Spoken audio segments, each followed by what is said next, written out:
done at those two. It's Okay. Thursday night, it's always a double night, and then when we have these holidays. Yeah. Yeah. No, I was surprised when I went to the Federation of Community Council meeting, how many community councils are meeting tonight. It was like somewhere between 5 and 10. Suzanne and I have 2 more on top of this as well. Okay, good. So you'll be with us for the first half hour or so? Yeah. Okay. Well, look at you, busy beavers. Who was that? Who was that? That was me. Oh, you're talking now. You're with us. Okay. Much easier with Zoom than trying to fly across town to personally appear. Well, let me tell you something, John. I think John knows, but my wife and I have been struggling with COVID. My wife's actually in the hospital right now fighting for her life. So this is definitely a better way to do this. I actually spent some time in the emergency room yesterday myself. So if there is anyone on here that don't take it seriously, please definitely take this seriously, because right now with the cold and everything outside, it's really brutal. Well, it's sad to hear that. It's good to see your face, though, Dustin. Thanks, John. If anybody else wants to weigh in how they're doing or their family or relationships, our check-in time before we start here. The skiing is great. I was just out at Abbott Loop trails. Oh, just gorgeous. Just so pretty. A lot of people.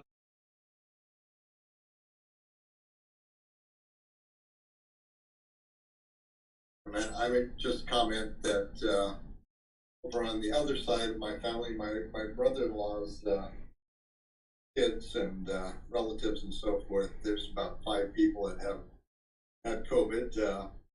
None of them seem to have had any particular problems, but some of the parents who are my age got it, or at least the woman did, and her husband didn't seem to show any symptoms, but he didn't get tested either. I think the critical thing, at least with myself and my wife, was the fact that we both have asthma. So we already have issues with our lungs. Yeah. And my wife has got pretty extreme asthma. And she's been in there now for, I think this is her 3rd day. And she's on full-time oxygen. 2 or 3 steps is too much to where her oxygen level drops down to below 90. And there was a chance where they were going to put her on a vent, and they got her to not need that yet, but there's still a chance.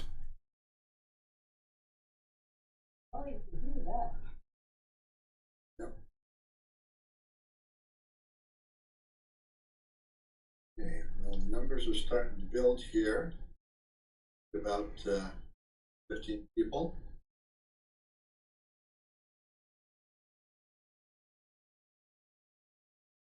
And Patty, if I could commend you on some very thorough, nice notes for last meeting. Well, thank you. I was typing one, and I decided not to edit them. They're pretty. Hi, Patty. Hey, glad you're doing good, Dustin. Thank you. So Patty, did I hear or see that you've changed real estate firms? Yep, I am now with Berkshire Hathaway Home Services, started by Warren Buffett. The local person here, the woman that's been doing real estate forever. Connie Yoshimura. Connie Yoshimura, yep. Yep. So if you want to know anything about land, we've got it.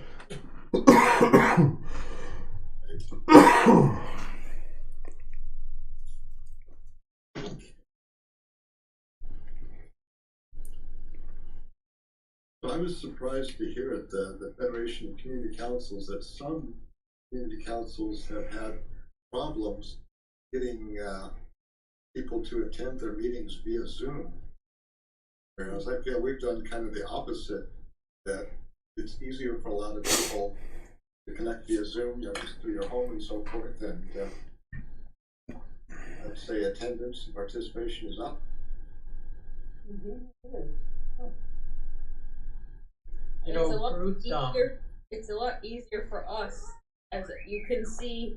This would not work in a meeting, so we appreciate being able to. Yep. And just a heads up, if people would mute themselves later during the meeting so that you don't get any background noise, meeting if they're not actively talking. So, John, did you want to say something too? you know, you're talking about attendance. Rabbit Creek Community Council has had some amazing attendance, and they typically do. But they also figured out a way to vote that was very efficient. So there's some add-on to Zoom that let them do a normal kind of vote. There is a feature, it's called polling, I think. Yeah, there it is. And that's something that I, as the host, can set up, do a series of questions or just a question, and then it goes out for everybody to respond or not. Shows what the total population is. If you do that, it's certainly available. It just takes me a little while to type in the whole question and send it out to people. Everybody has a chance to click on it.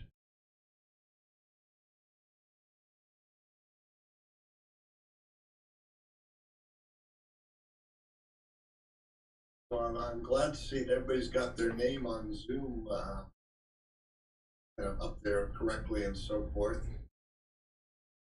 Hoping that we don't get any phone numbers or iPads or iPhones or things like that. We appreciate if people change their description to reflect who they are or what they're representing.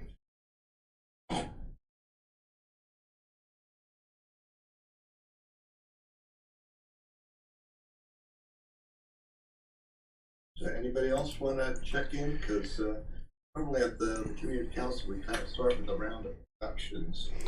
And Hey, Bruce, can I say something real quick? sure.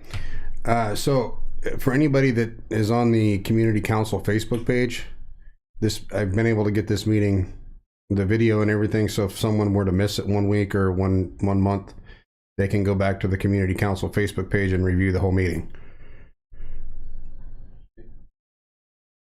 And I've also started to record this session as well. It's more for Patty to be able to help do her notes if necessary, but I can also share the link if other people want to review the community council meeting. There is a somewhat limited storage, so I think that we can only store like 1 or 2 meetings at a time. We pay extra, but I'm inclined to do that yet. That's the bad thing about Zoom, is they always want more money if you want to save more. Exactly.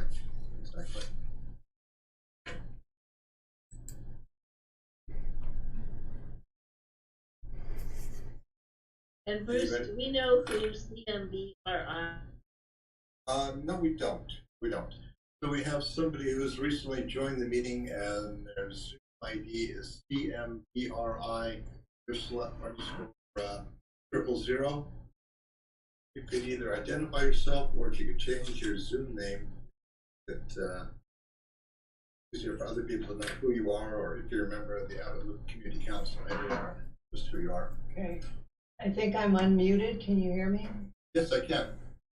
Colleen Bridge, Oh, okay. All right. Good calling. Thank you. and accompanying me this evening is my husband, Michael Mogline. Okay. And if you're not familiar with how to change that, I can go and change that as well. My Zoom ID, no, I'll do it. Okay. Thanks. Good. And we've got somebody out here identified as just Frank. Frank, you want to give us your last name or tell us who you are?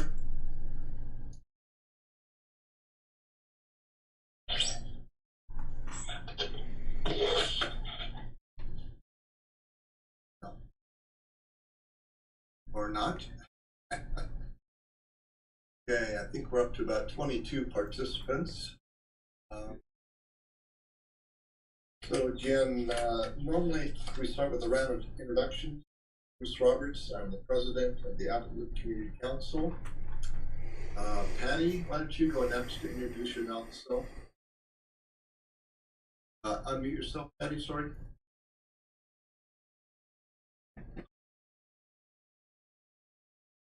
Okay, Patty Higgins, I'm your secretary, and you'll be seeing my profile because I'm typing the meeting. Heather, would you like to go next as one of the officers?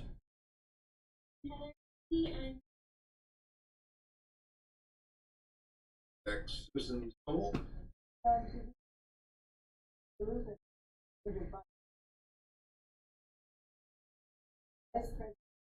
Right. Any crime problems, she'll head it up for you. We'll connect you with the community patrol. Okay.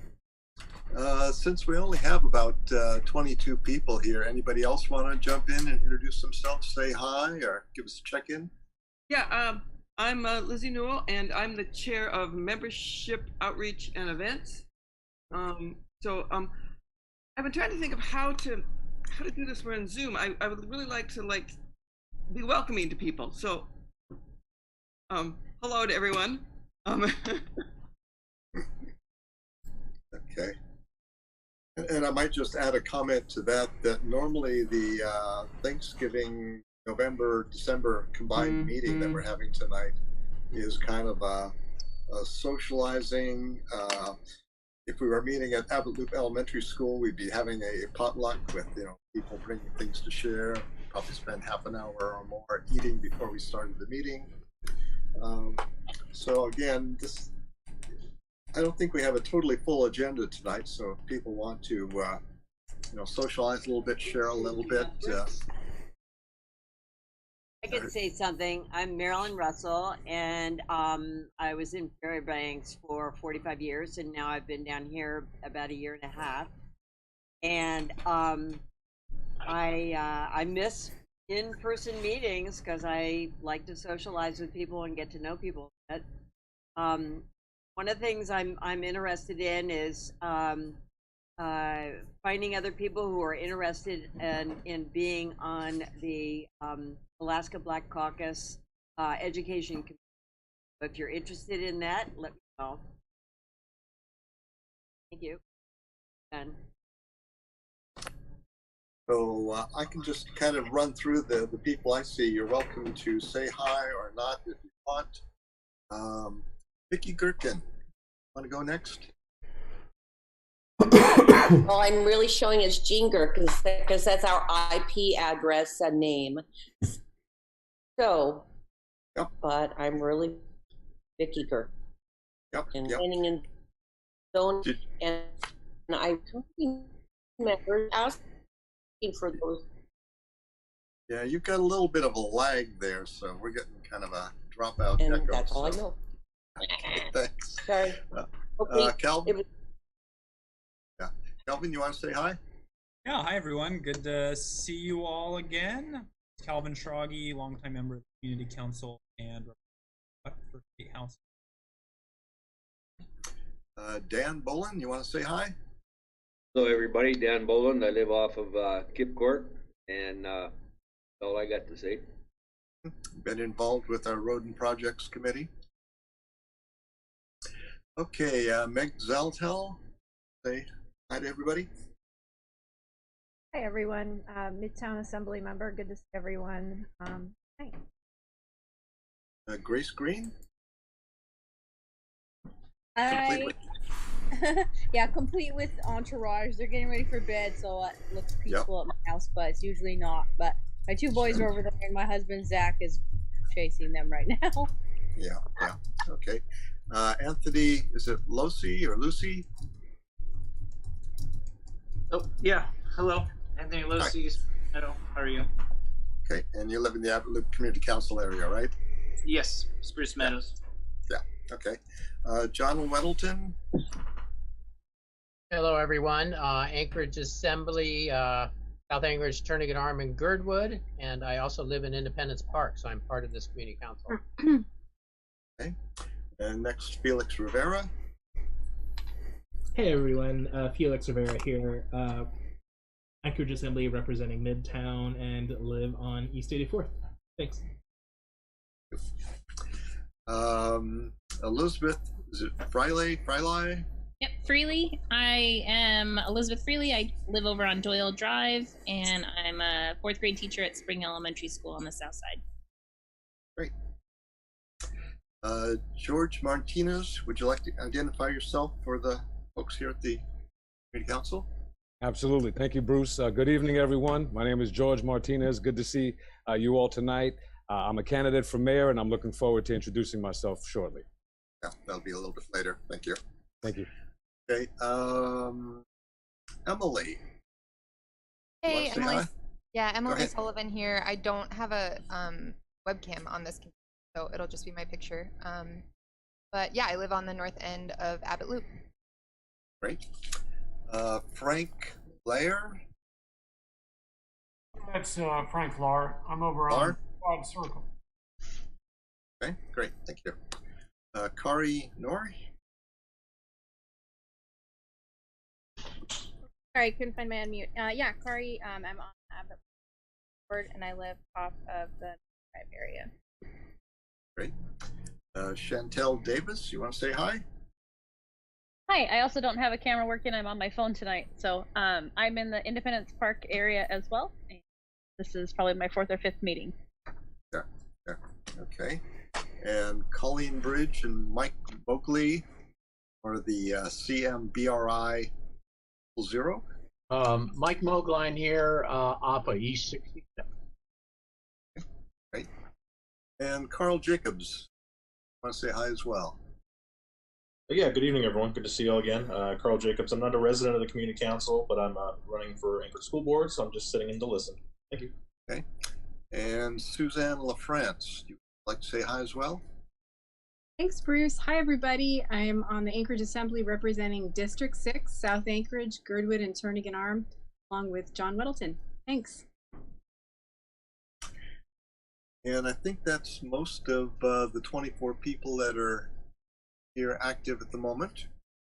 Since there are multiple community council meetings going on tonight, I would like to kind of just forge ahead and have the assembly members present first so that they can get off during this next half hour, go to other community council meetings, and then we'll go with our normal routine with agenda and other reports and so forth.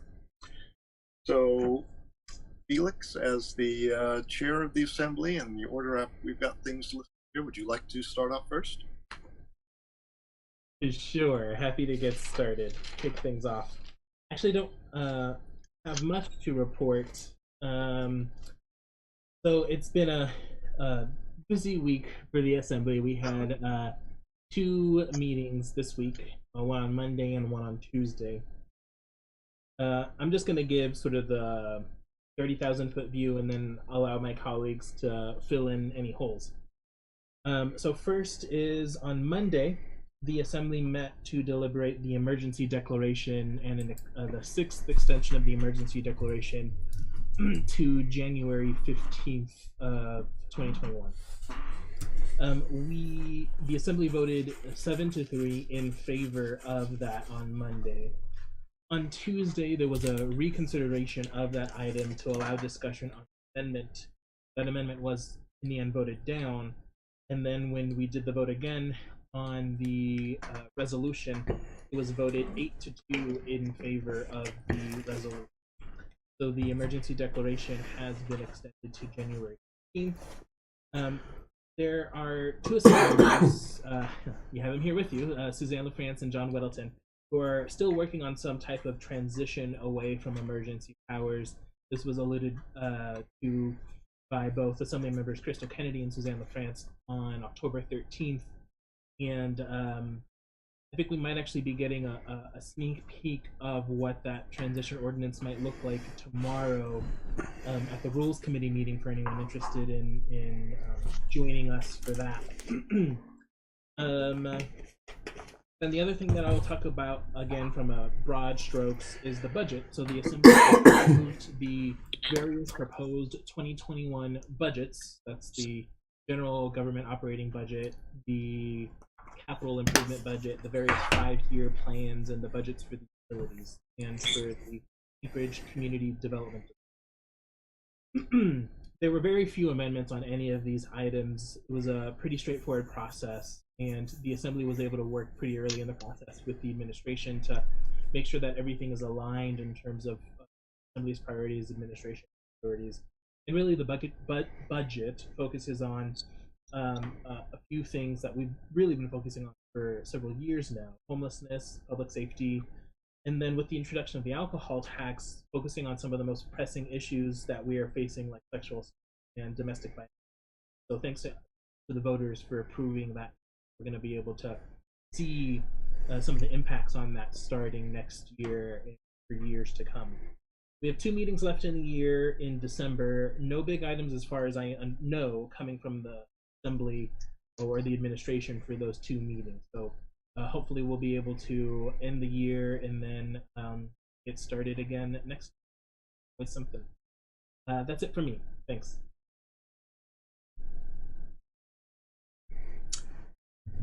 Meg Zalatil, I have you next list here. Sure, thank you. That last statement by Felix with no big items in the next 2 meetings sounds like a challenge. No, just joking. We've tackled a lot this year. So I want to drill down on 2 items.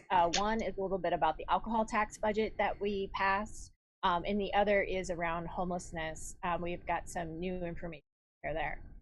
With regard to the alcohol tax, I wanted to highlight 3 things. One is we made a substantial investment in long-term prevention measures, so both in early education and evidence-based grants around prevention. This is a new tact, quite frankly, for the municipality. We often are very crisis-oriented or we're very reactive.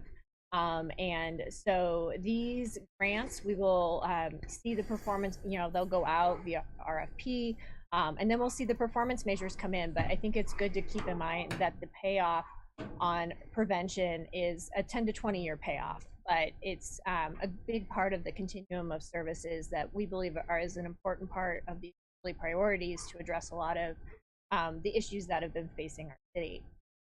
The third part that I wanted to highlight in the alcohol tax was, sorry, my dogs are weighing in a little bit, is the funding of mobile crisis teams. So this will be mental health first responders. So for a large number of calls each year, we're estimating about 7,200. Instead of a police response, we will have a paramedic clinician response. This is something we have never done before in Anchorage. I am really excited about this.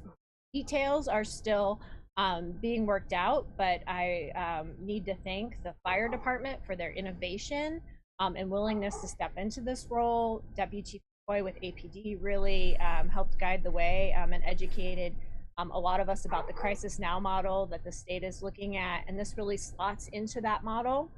So it's very exciting, and as a mental health advocate for many, many years, I just can't say enough about it. So if you ever want to talk more about it, please reach out to me. I would talk for hours about it. The other thing I wanted to raise was around homelessness. If you go to the Assembly's, the Muni's COVID-19 dashboard and you look at the shelter occupancy overview, you'll see a new facility online. So we exceeded the spaces at the Sullivan Arena, and we started to decompress that shelter by bringing on non-congregate sites. We have 129 individuals who are in hotel rooms, so non-congregate shelter, consistent with the CDC recommendations. We still needed more space, and so the Fairview Recreation Center has been brought online for under 50 individuals. It's currently right now at 41. That is really focused on bringing, again, those who are at high risk, so are 65 and over with an underlying health condition, to a place where we can best meet their needs. So I just wanted to highlight that for you. The demand is up. One of the reasons we think demand is up is that a lot of informal sheltering people do, whether it's couch surfing, staying with a relative during COVID, just isn't available. So we're seeing more people stay either longer or have an unavailability of their informal sheltering. So I wanted to raise that for you, and I'm happy to answer any questions. I'm hoping we can save questions till we get all of the assembly members to report, unless somebody wants to jump out with something urgent. So, Suzanne LaFrance, I have you next in the queue. Oh, thank you, Bruce. I will just add a couple things to the budget, and that is this year's budget is a 1% increase over last year's, which is less than the rate of inflation. It comes out to about an $80 increase to the average property tax owner.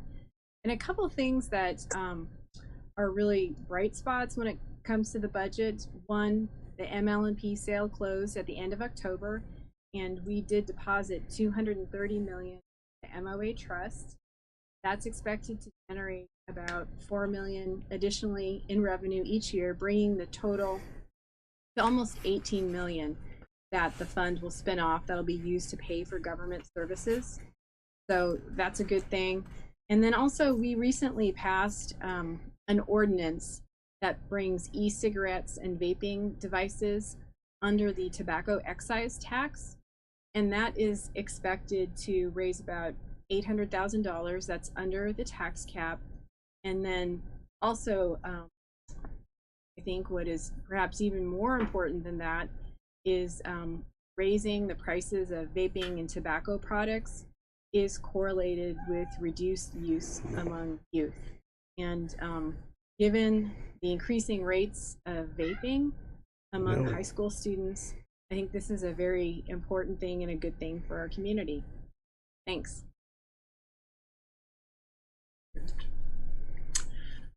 John Weddleton, would you like to go next?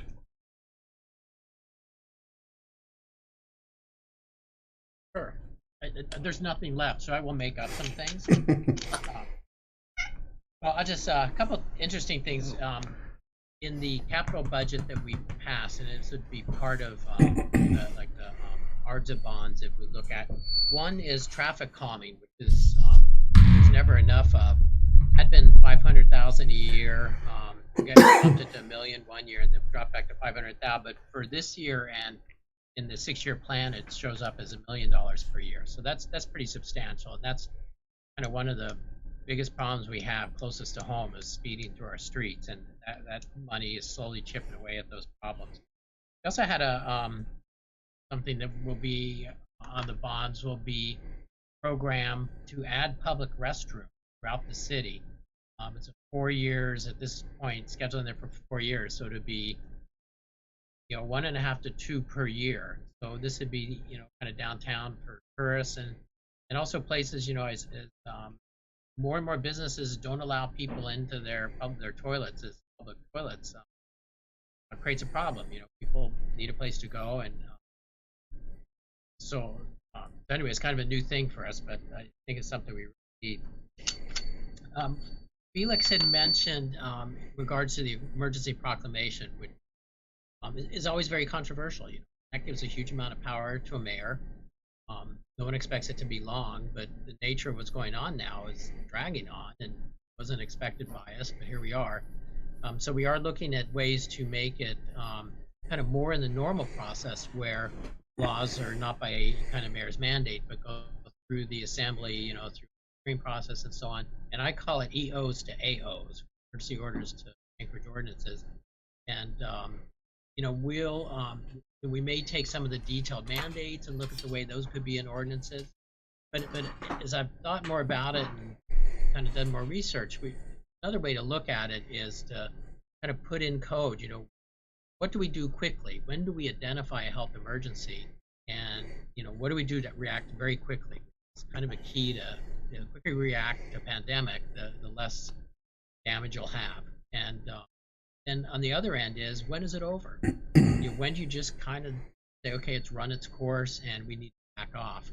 So I'm working on that aspect, and we'll see where that goes. And it actually plugs in somewhat to something that we did very early on, and that was Mayor brought forward an ordinance in the spring that set parameters on what you would do in a health emergency.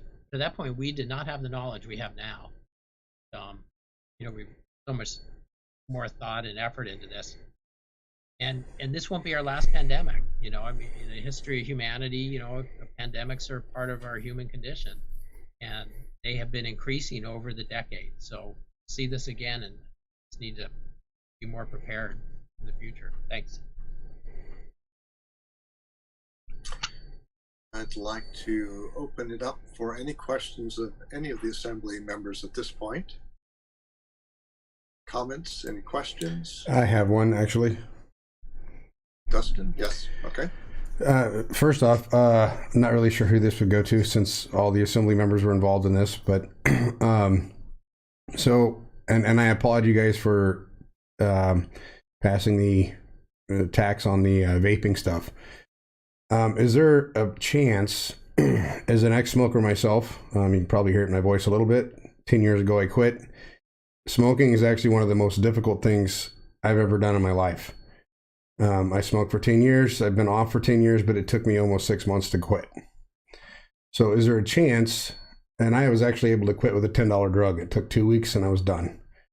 Is there a chance that we could use some of that tax money for those people who have a major problem trying to quit? Because usually whenever someone goes from regular tobacco to vaping, that's what they're trying to do. So it's just something that I thought I would bring up. A lot of and this kind of can go in along with the homeless population, because I don't know too many homeless people that are out there that don't smoke. So just something that I thought I'd throw out there. I'm happy to comment on that. Go ahead, Suzanne. Thanks, Felix. I was just going to say that theoretically, it's my understanding we could do something like that, perhaps through provider-based grants for secession programs. And that came up briefly in some discussion. It was more in the context of youth and helping young people who are using tobacco products and vaping products, get off those products. So we didn't take it too far, but theoretically, I believe that is something that we could do.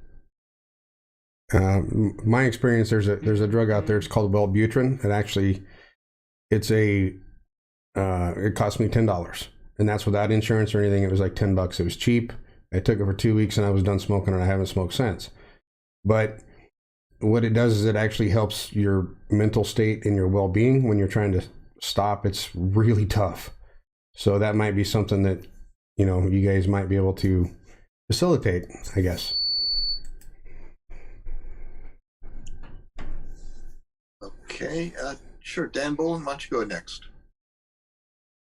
Hi, I'm not a smoker and I've never smoked, but I have friends that attended an organization called Nicotine Anonymous, and they started going to that 30 years ago, and I know 6 people have gone through that program, and they are tobacco-free this day. I don't know if the community is aware that there's an organization like that, but there is. So that's all I got. Thanks. Jared Dunbar, I see you have your hand up. Okay, yeah, sorry I'm late. I just got off work. I'll be quick. That's for any one of the Assembly members. I just, looking at our cases recently, our coronavirus cases, I was curious as to what the logic was behind the increase in testing. I think just 30 days ago, so October 15th, our 7-day average of tests administered was just a little over 12,000. Looking recently at our last 7-day test, we're up to 26,000. Hold on. Tests over the last 7 days. Yeah, I thought that. So I guess what I was wondering is, I don't know if you guys can answer it. I'd have to ask a medical professional, but why the drastic increase in testing? The testing for people that have no symptoms. Yeah, I was just curious about that.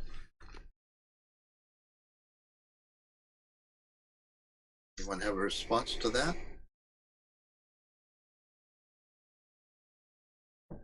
If nobody else wants to weigh in, I guess I would say that from my perspective, just all the more positive cases we have, I think a lot more people are more concerned about getting tested.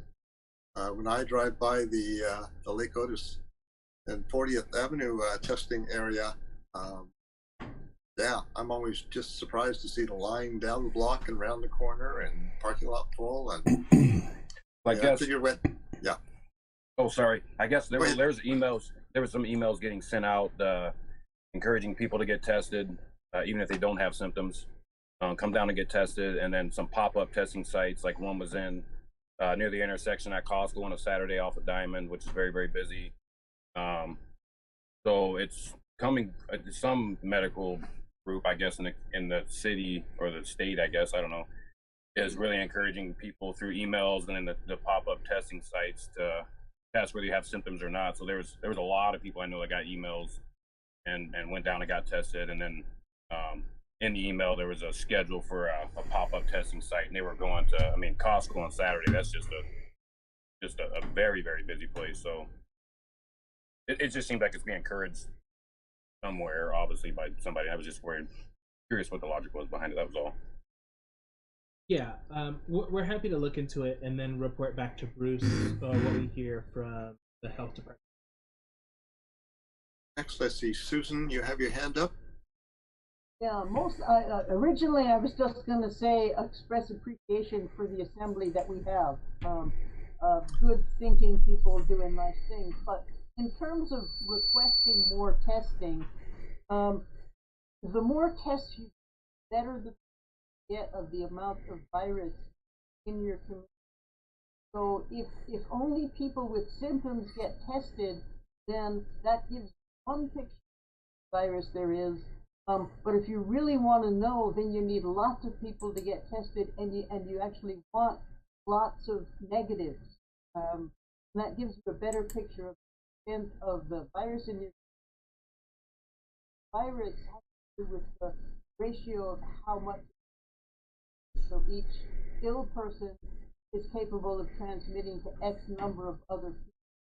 The more people find who are sick, the faster the rate of transmission.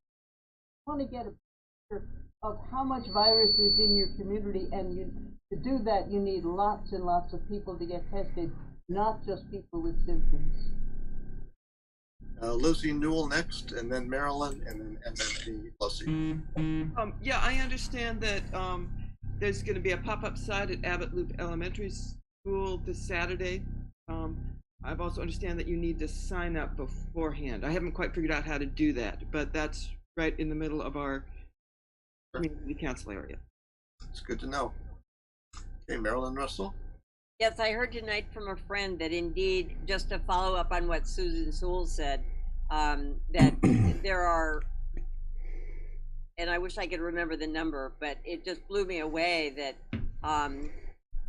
they have learned that there are many, many, many, many more COVID positive people who are exhibiting no symptoms, but they could pass it on to someone who is susceptible. So I'm just reinforcing what I said, and I wish I had remembered the numbers. It just blew me away how many I was told. Sure. Okay, Anthony next, and then after that, Dustin. Is the community paying for the pop-up sites currently, or do individual have to build their own medical? So the pop-up testing is free, and it is something, both the pop-up testing sites and several of the municipal testing sites are ones that are being funded by the municipality. Well, I guess. Hear you. You're still muted. Anthony, you got muted somehow. So the muni is paying for the tests that other individuals go there to take themselves, or? So they're paying for the testing that's occurring at the municipal and the pop-up testing sites. Yes. Municipality is. Correct. So That's being. They does anybody have an estimate of how many tests the municipality has paid for so far? We can find that information and send it back to you. I believe we have the overall testing location amount from Tuesday night in the update on COVID-19 related spending. I can find it, but I don't know if it correlates to the number of tests that have come out of those sites. I know as an individual, it costs almost $250 at some locations, you know? Yeah. If I just throw in a comment, I think that all of the main published testing sites, I think there's 5 of them at this point, other than the pop-up ones, and they're all free, including if you go out to the airport. I understand that's a free testing for Alaska residents. Yeah, I could throw in a little bit there. I don't believe those are from general municipal funds, though. That testing would be expected to be covered by FEMA funds. And I think the $250 tests are the fast tests, so they're a little bit more expensive. So I don't think that the cost, through our FEMA funds is nearly $250. And ultimately, it's not a small amount of money, though. Okay, Dustin Sherman, would you like to go next? Yeah. Okay. So I know the tests that me and my wife took. It was actually at the library, and they were free. They were about 4-day tests. I know that the faster tests are the ones that cost you the money. It seems to be. But I wanted to say something else. If you guys know of anybody that has tested positive and has healed or anything like that, I wanted to put this out there. One of the therapies that they're using in the hospital is to use COVID positive blood plasma from people that have healed. If you know anyone that's tested positive and has healed and has recovered from it, please have them go down and donate plasma if possible. I know my wife is under one of those therapies right now, so any help on that would be great.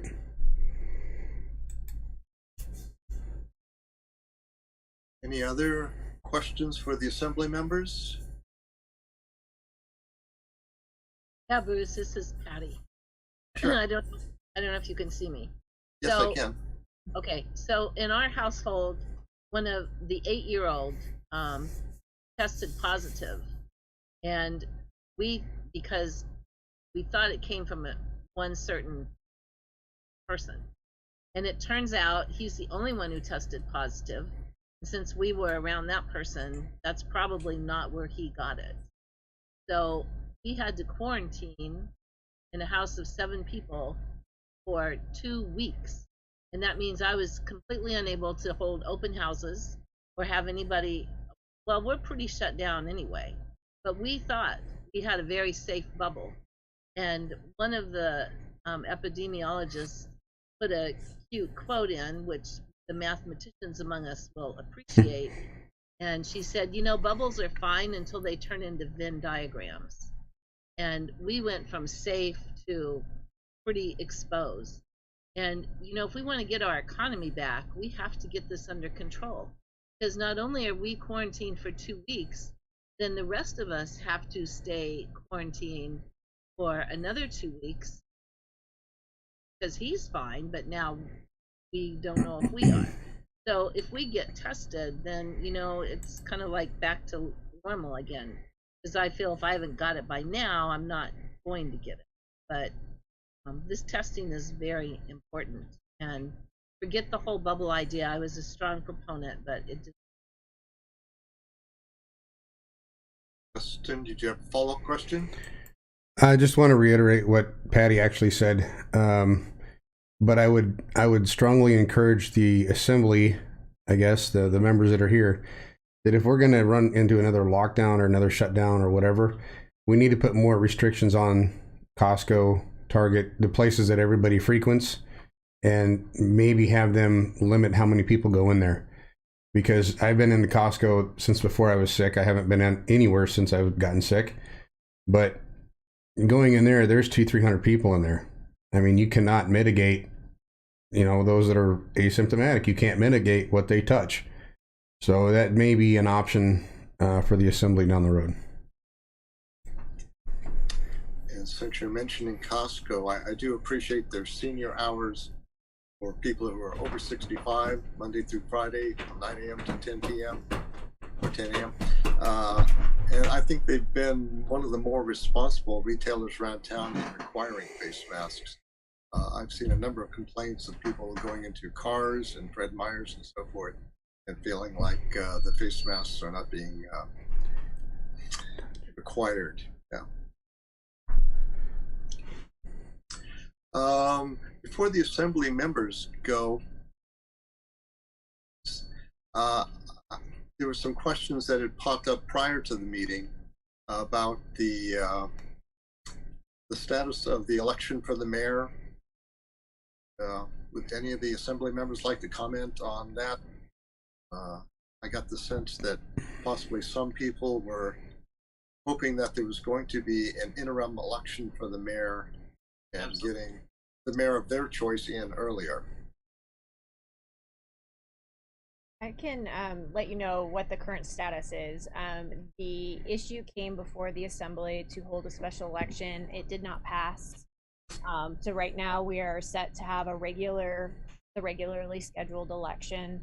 Mr. Weddleton brought an ordinance, I believe it was an ordinance, asking us to possibly seat the mayor sooner.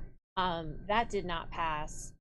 So right now it's just the idea of our regular election cycle with the regular succession of power on July 1. That is the current status. Bruce, I can add to that. There's been some question on whether or not a special election is required. And if you read just the plain language in the charter, it says that a special election, it says you shall have a regular or special election to replace the mayor. So you have the option. And if this had happened in June, it's very likely we'd have a special election. But we're so close to a regular election that they would almost overlap, because assume everyone running for mayor now would run for the special election as well. The chances of a runoff in that case is almost 100%, given the kind of the quality and number of people running. And that runoff election would end just about the time that ballots would go out for the regular election. So you'd end up with a mayor in a special election who would be in place for at the most 4.5 months. And it would be, what would they do? Could they bring a team in and start running the city as their goals would be for 4.5 months? It just seems very odd. So it would be a predicament to do that. And there is also the cost, because it would be, with the runoff over $600,000, which is a considerable sum of money. And then the amount of services for the public that would have to be cut. So it's not required by the charter, and there are some real costly. Sure. Thank you for answering that. And now I have iPhone with their hand raised. I have 2 iPhone members to Zoom. I'd actually appreciate if you could identify yourselves or change your Zoom name to who you actually are. But iPhone with your hand raised if you'd like to ask your question.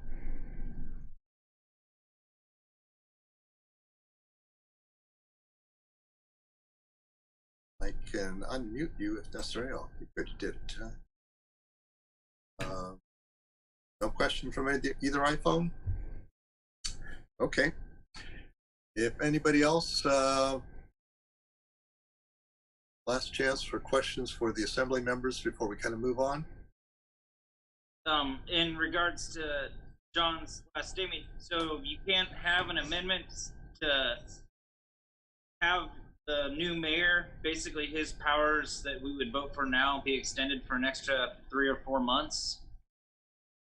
That makes sense?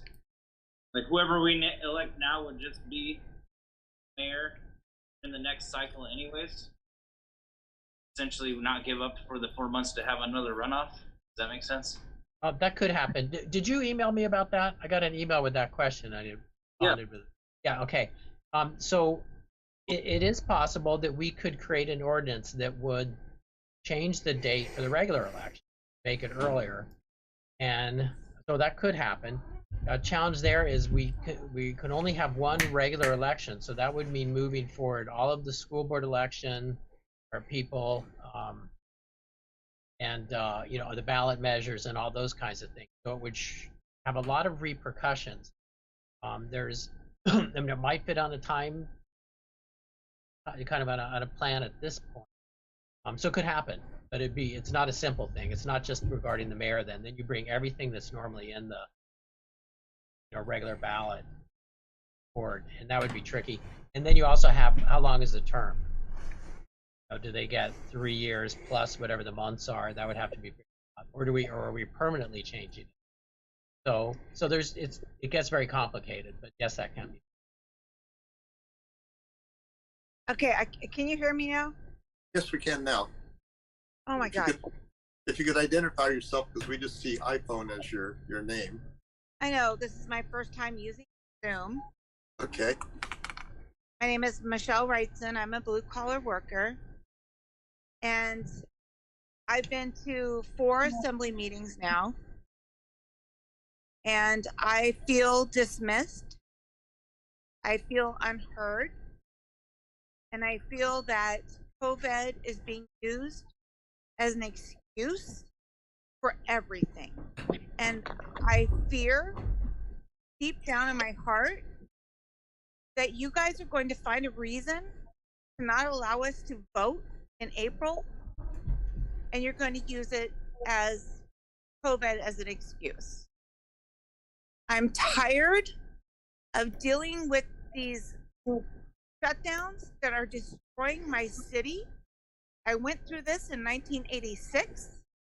I wish I would have been paying attention, because these Californians have taken over my city and they are destroying my people. Honestly, I'm not directly affected, but I see the damage you are doing.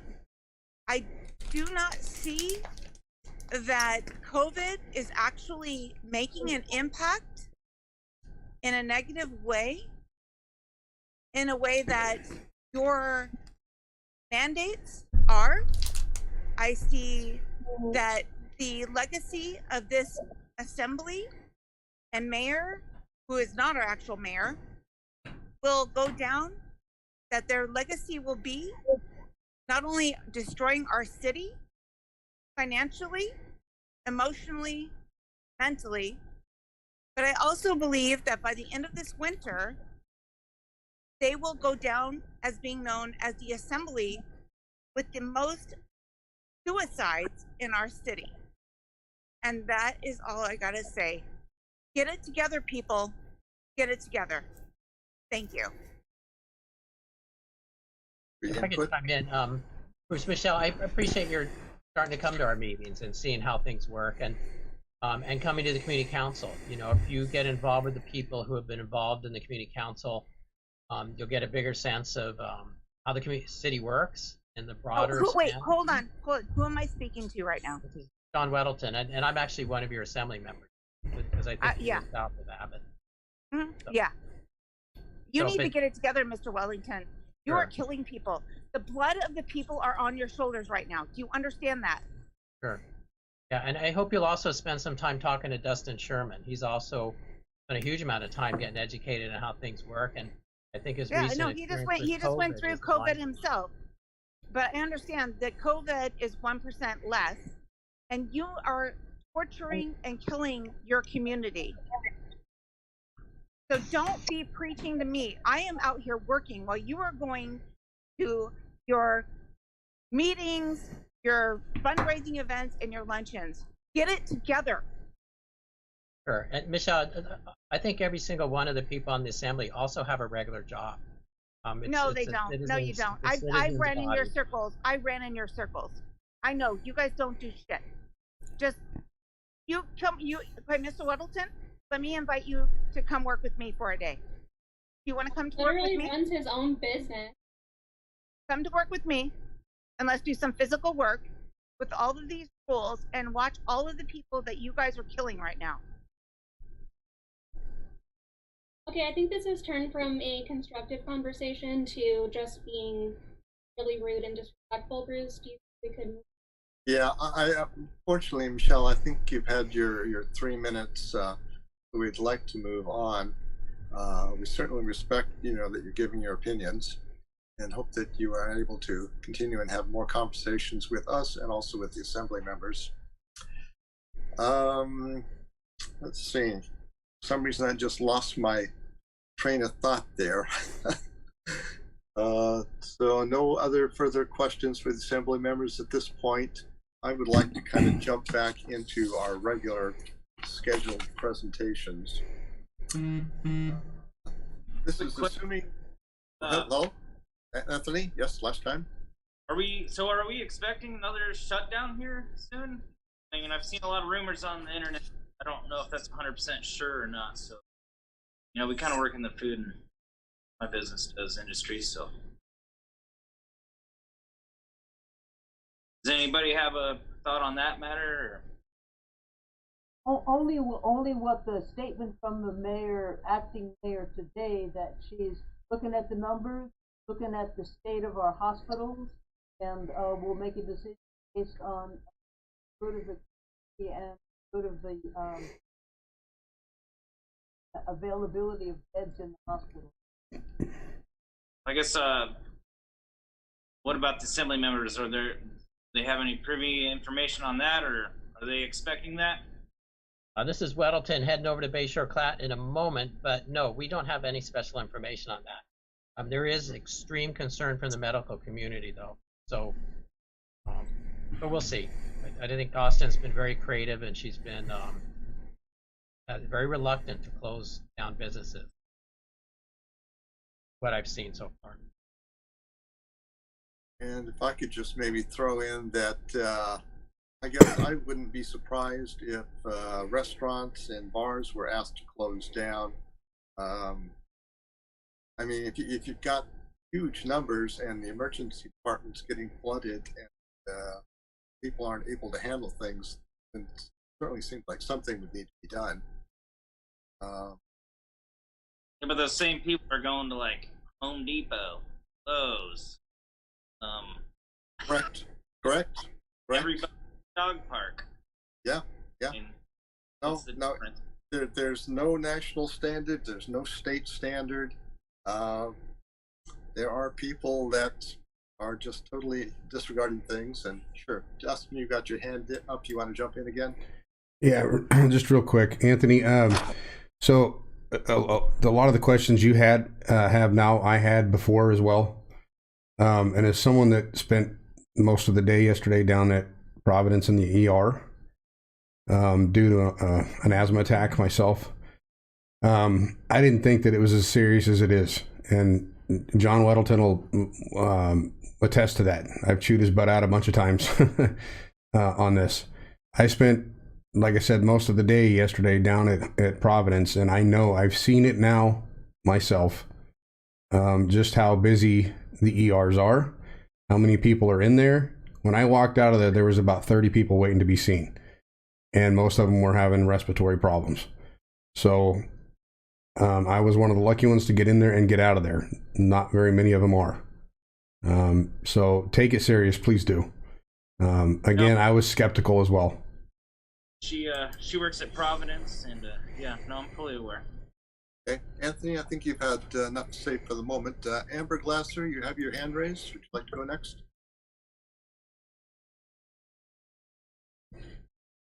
Yeah, can you hear me? Yes, we can. Go ahead. I work in the restaurant industry, and I haven't been serving since March because of the shutdowns. And I can tell you firsthand, my friend Corey, 26 years old, killed himself. He was a dishwasher. He moved his way up. I have another friend who's a chef and posted on Facebook that he was thinking about suicide. We have to take this shutdown seriously from all aspects. And just like someone else was saying, you're closer to people on an airplane than you are at a restaurant. Closing down dine-in service shuts out so many employees at every single restaurant in this community. You go from having 2 cooks or 3 cooks to 1 cook.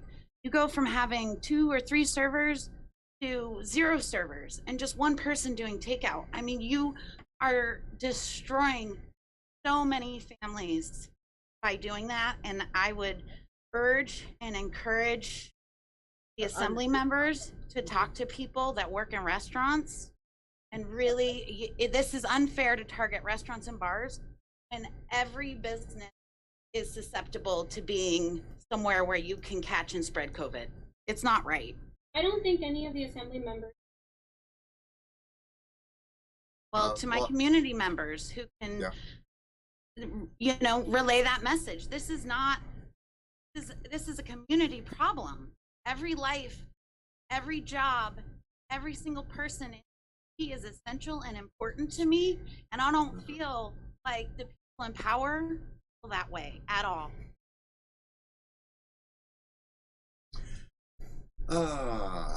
Susan, you still have your hand up?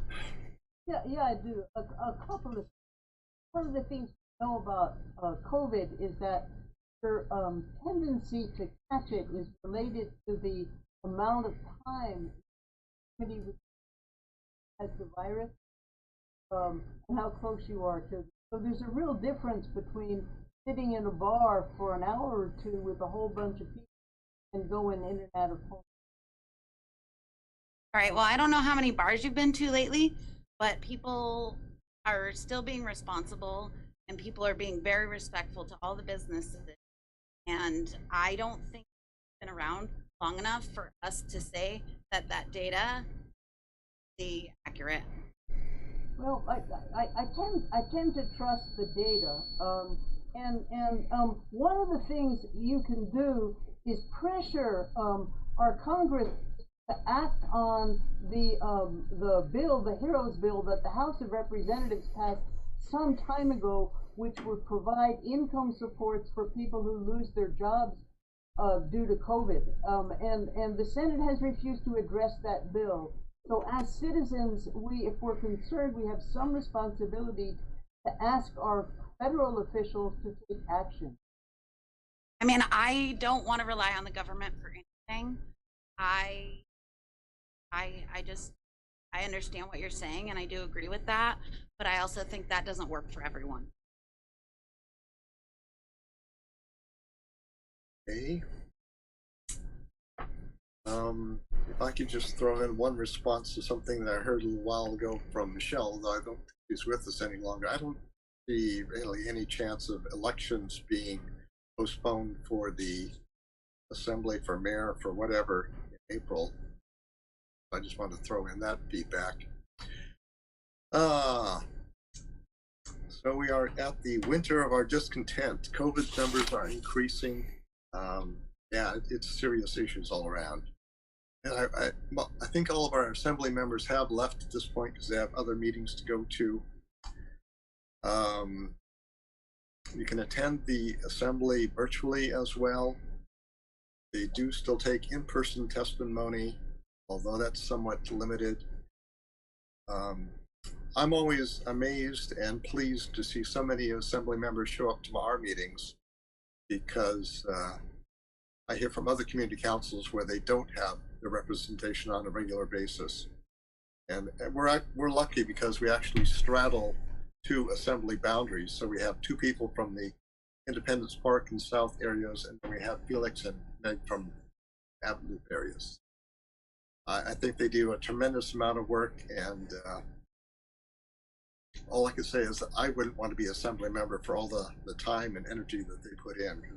It's a tremendous amount of work from my knowledge. So if I could jump ahead, assuming that nobody had any changes or additions to the agenda, that there's any objections to the copious minutes that Patty did to the last meeting. I thought they were wonderful and representative. Treasurer's report, I think we're kind of at the same place that we've been for a long time, which is about $250. We're not having in-person meetings. We don't pass a can around to do some fundraising. Probably not planning on having a picnic in June just yet. And our police department community patrol officer is not with us this evening. I don't see any legislative representatives or members here tonight. I'm not expecting an update from there. We've had our assembly reports. There's not a school board member currently present, and hasn't been for a while. We're supposed to be assigned one. I don't know who that is currently. Andy Holloman was doing a great job filling us in, although he's not our normal representative. They're having they're having some kind Special of meeting. community planning meeting right now. Exactly. Yep. Okay. The strategic plan. Exactly. And so, George, we're kind of down to that level of candidates for April 2021 elections. If you'd like to introduce yourself and keep it to 3 minutes or less. Thank you, Bruce. I will give it my shot. First of all, my name is George Martinez. And before I introduce myself, I just would like to say thank you to everyone for showing up, for leaning into the difficulties of just being involved in civic life and civic engagement. In my former role as special assistant to the mayor, I've attended your community council meetings in person at the school. So appreciate that folks are still doing work, still continuing to lean into tough times and tough challenges that our city has. And if listening to this tonight is any indication, I recognize that our city is full of diversity, complexity, and a real opportunity for us to move forward during some really transitional times. So my name is George Martinez. I am a husband, a father, an educator, a former diplomat, a community entrepreneur, and as I mentioned, a former special assistant to the mayor of Anchorage from 2015 to 2019. For 4 years, I was responsible for education, youth development, diversity, and economic development, and am proud of some of the work that we were able to accomplish as a city during that time period.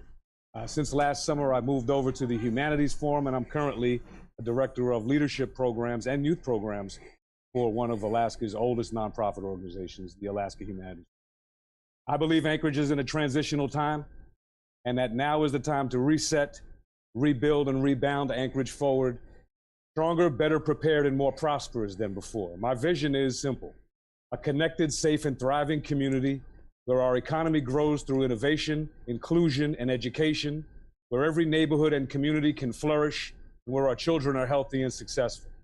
My website is George 2021, which is a pretty simple website, george2021.com, where you can learn more about my background. And I'm also asking folks to share their vision for the city with me.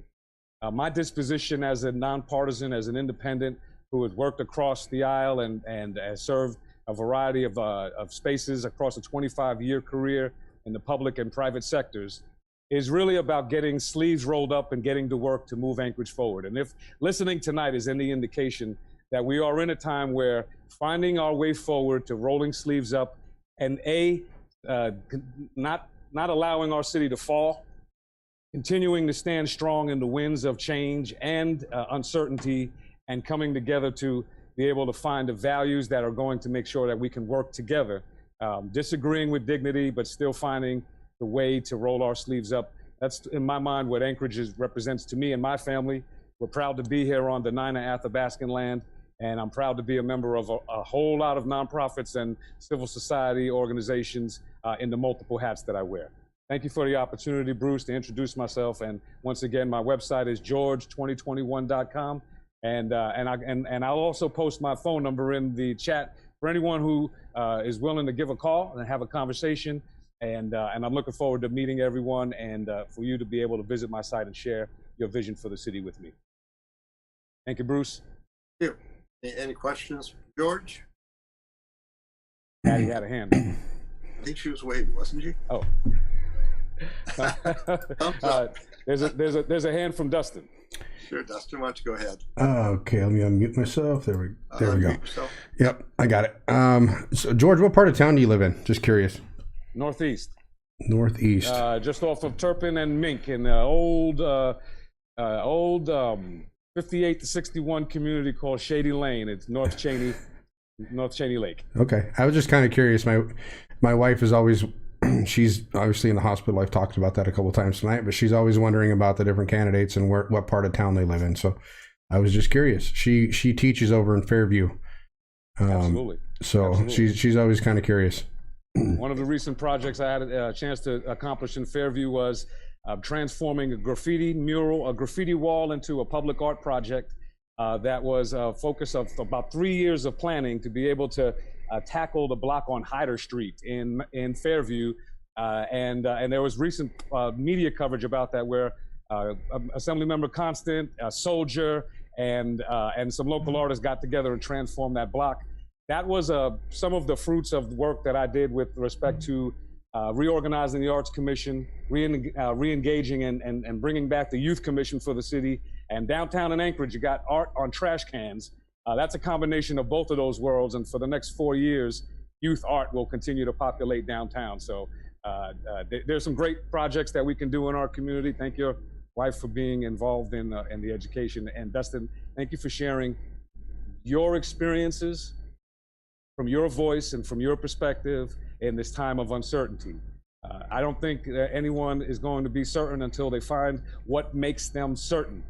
But you sharing information is part of what I think we have to do now, is really put a strong emphasis on public education and really a renewed emphasis on bringing that kind of community voice into the public education process. So it's not just experts, but it's also the voices of our community. I think that's really important when the community voices speak, that we listen and we hear. And other folks on the call that have differences of opinion, and I have a lot of friends in a lot of industries, and some of my frontline friends are a hospital, a hotel, restaurant, and club workers. And I know the difficulties. I think there are just a lot of complexity to the issues, and I just ask for everyone to give grace into this time, because there is so much uncertainty for everyone that really is about resetting how we find our way forward. And so just thank everyone for sharing their perspective. I think that everybody needs to relearn to love thy neighbor. That's the biggest message I want to deliver. Love thy neighbor. Absolutely. Martinez, Marilyn, Russell here. You mentioned that see you you. were going to leave your contact information in the chat, and I don't see it. But I'm ready with a pencil if you'd give us the phone number or the email. All right, well, I'll do a phone number, and so we can put it in there, 907-406-8907.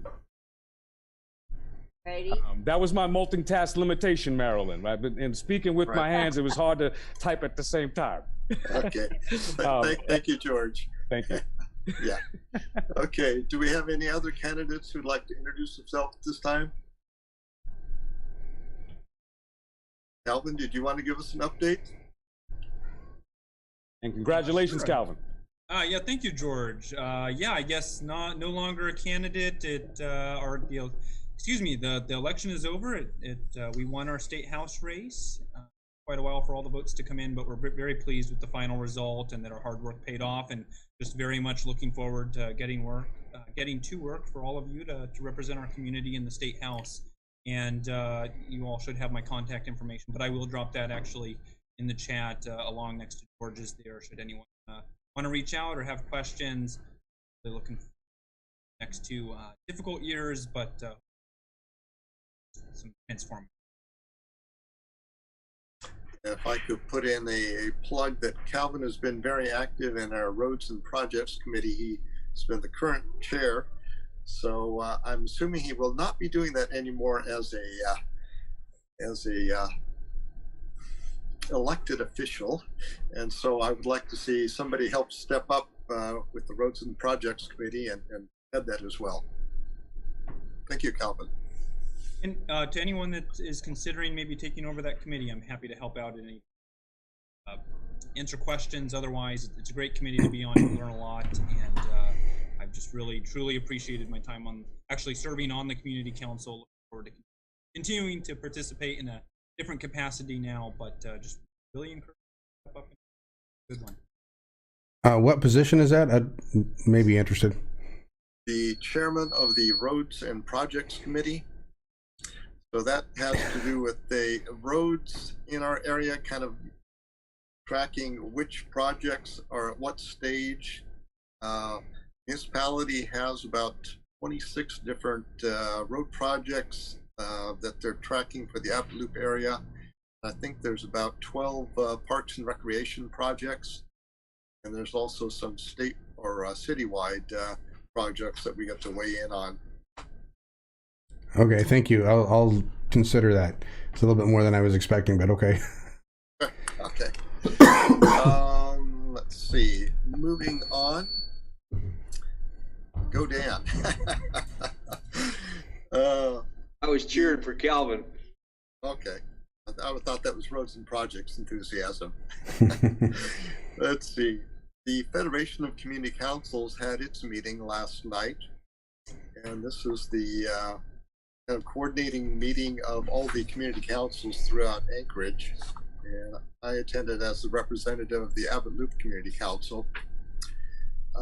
Just to give a quick summary of some of the things that were touched on there, the mayor's office gave an update of only about 5 minutes of where the city's standing at this point with all the things that are going on and transitions and so forth. Felix Rivera was there as the assembly to give us a 5-minute report of the assembly. The Anchorage School Board was represented by Margot Bellamy. Somebody mentioned they are having a special meeting tonight about the school board. Assume people have been following that. Originally, they had hoped to open schools on November 16th for kindergartners through first, second grade, I think it was. And that has all been pushed back with the outbreak or the uptick in the coronavirus activity. We had presentations on proposed land use changes for homelessness and transient shelters. And that was from the municipal planning director. We also get updates on various changes in zoning. R4A multifamily residential mixed use district zoning was presented by one of the municipal planners. There's also a small area implementation plan or amendment to the plan that's they're bringing forward, and they're introducing what those changes are to us. And this would be lots or congregations of lots 5 acres or more. They gave an example that in the Spenard area, 3 different property owners could band together as long as their lots were larger than 5 acres, adjacent lots, and have a mixture of residential, mixed use, and commercial all together, and get zoning approval on that. So that's something you might want to look at following Vicky, our Planning and Zoning Committee. And that's just kind of a quick update on the Federation of Community Councils. Anybody has any questions? I have questions. Right. Is the city going to come and do, are they going to do a presentation at all the different council meetings before they implement all these things? I've never seen this before. This is the first introduction. It's apparently something they've been working on for months already. Yeah. So this are they was the going to send out? I've never seen a notice about it either. Yeah, yeah. No, this was the first introduction to the community councils and community in general, and it'll proceed from there.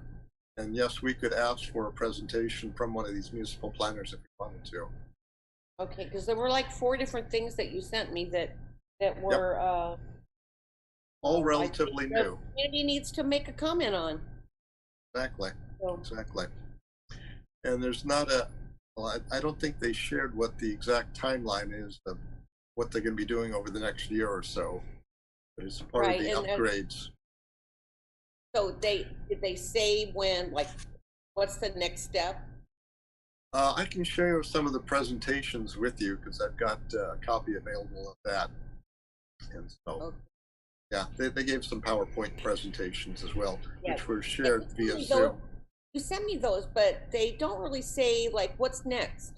Like, when's the next meeting? Right, right. Their plan, what's the next step? Yeah. We would have to kind of contact the presenters to see where it goes from here. Okay. Thanks. Roads and projects.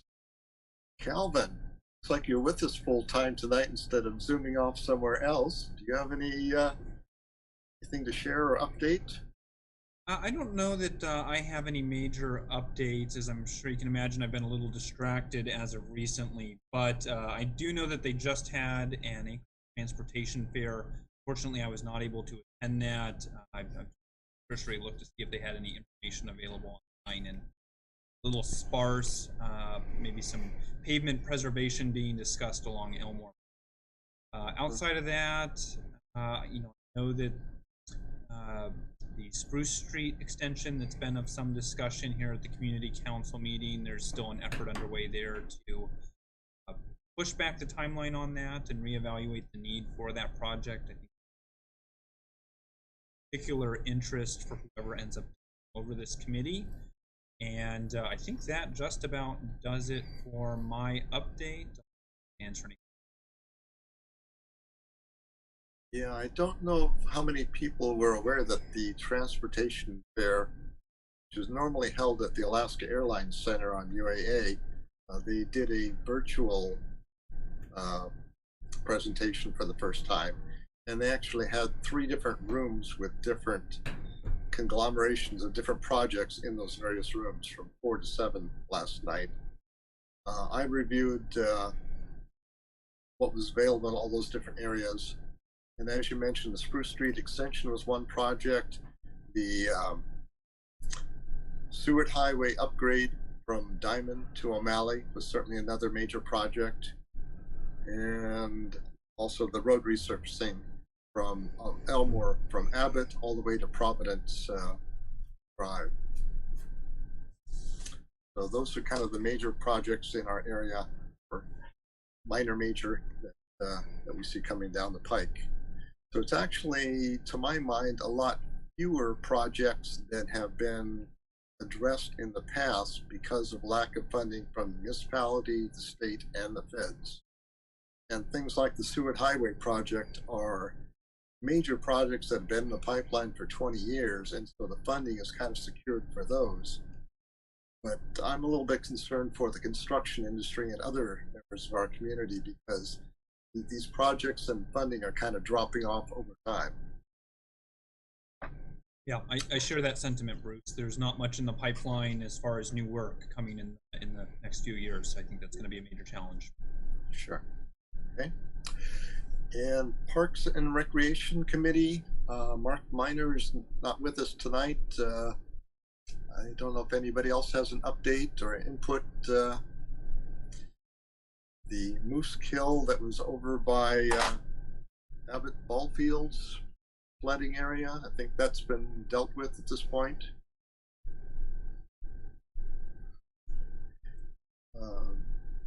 Planning and zoning, Vicki, you have anything further to say for us? There hasn't been anything that I'm aware of. I didn't get any emails saying there's anything new going on in our area, but I just wanted to know. There apparently, when I got this handed over to me, there's nobody on the committee other than me. So if I could get some volunteers, don't everybody wave their hand at the same time. Or maybe we could merge the planning and zoning and the roads and projects committee, because sometimes are similar sorts of things. Oh, thanks a lot. I'm sorry. What did you need volunteers for? I'm sorry, I missed that part. You can get it. You can sign up for emails for when there's a planning and zoning, like there's a zone change or I can't think of the other things. Planning kind of things that get changed when there's a developer that needs to do something different than that's not the norm, or it's just a regular planning and zoning. They want to change one lot to maybe 2 lots, and they have to get a permit to do that, and it has to go through the public process. So you can sign up for emails for your area, and then you can get a chance to look at what's going on. So right. I'd be interested. Going through our community council. I'd be interested in taking part in it. I'm not sure how much I could help, but it'd be something that I want to be able to take part in as much as I can in the community. So. Okay. You want to provide your email address? Yeah, I can put it in the chat. And I might just comment that. Get linked up to it. Or was somebody else trying to jump in there first? Patty, is that you? Yes. Vicki, you know Peggy Kelly? She lives kind of by you, and she is a realtor. Do you know her? No, not that I know of. Is it Kelly, Kelly? Yeah, Peggy Kelly. Is she not Is she on our community council list? No, but she's a realtor, so I'll ask her if she wants to get involved, because that would be right up her alley. Okay, so she lives really around us then. Okay. Yeah, she lives over on King David. Okay. Okay. Oh, that's perfect. Okay. And this is kind of representative of what I've seen is that the Planning and Zoning Commission for the municipality is often represented by developers and real estate people. And we would like to have some community members as well. But this is everything from simple lot visions, mergers, on up to we had a presentation of a 340 unit elderly assisted living home. Yeah, whatever happened to that? As far as I know, that's all gotten delayed and Yeah, they never came back. No. I think that their plans didn't come to fulfillment. But that was going to be at O'Malley and Lake Otis on the northwest corner. Right. Maybe they got scared out by the assisted living home or the elderly on home. Oh yeah, on Dowling that took place. It was a much smaller development, but it's built and open. But do you know why they cut all those trees right next to that development area, or right next to that the new senior living home? Or no, I don't. I know that corner has always been kind of interesting. Over to Lake Otis and Dowling, it's been kind of an interesting area. I thought maybe it might be homeless related, but I didn't know for sure. Expect so. But anything that somebody is proposing a new development or change or non-standard or wants a variance, they have to present their information at community councils first before they go to the Planning and Zoning Commission for permission. And this is similar to what happens with road projects and so forth. They need to present to community councils and get their public input, do their public outreach. So we're one of the foundation steps where things kind of move forward. So we often do get a chance to do things. Okay. Cannabis and Alcohol Committee. Sheila Surnich volunteered to help head up that committee. She's not with us tonight. I don't think there was much going on there other than maybe one cannabis related business was getting a renewal. Nothing alcohol or cannabis wise has been objected to by the assembly anytime recently.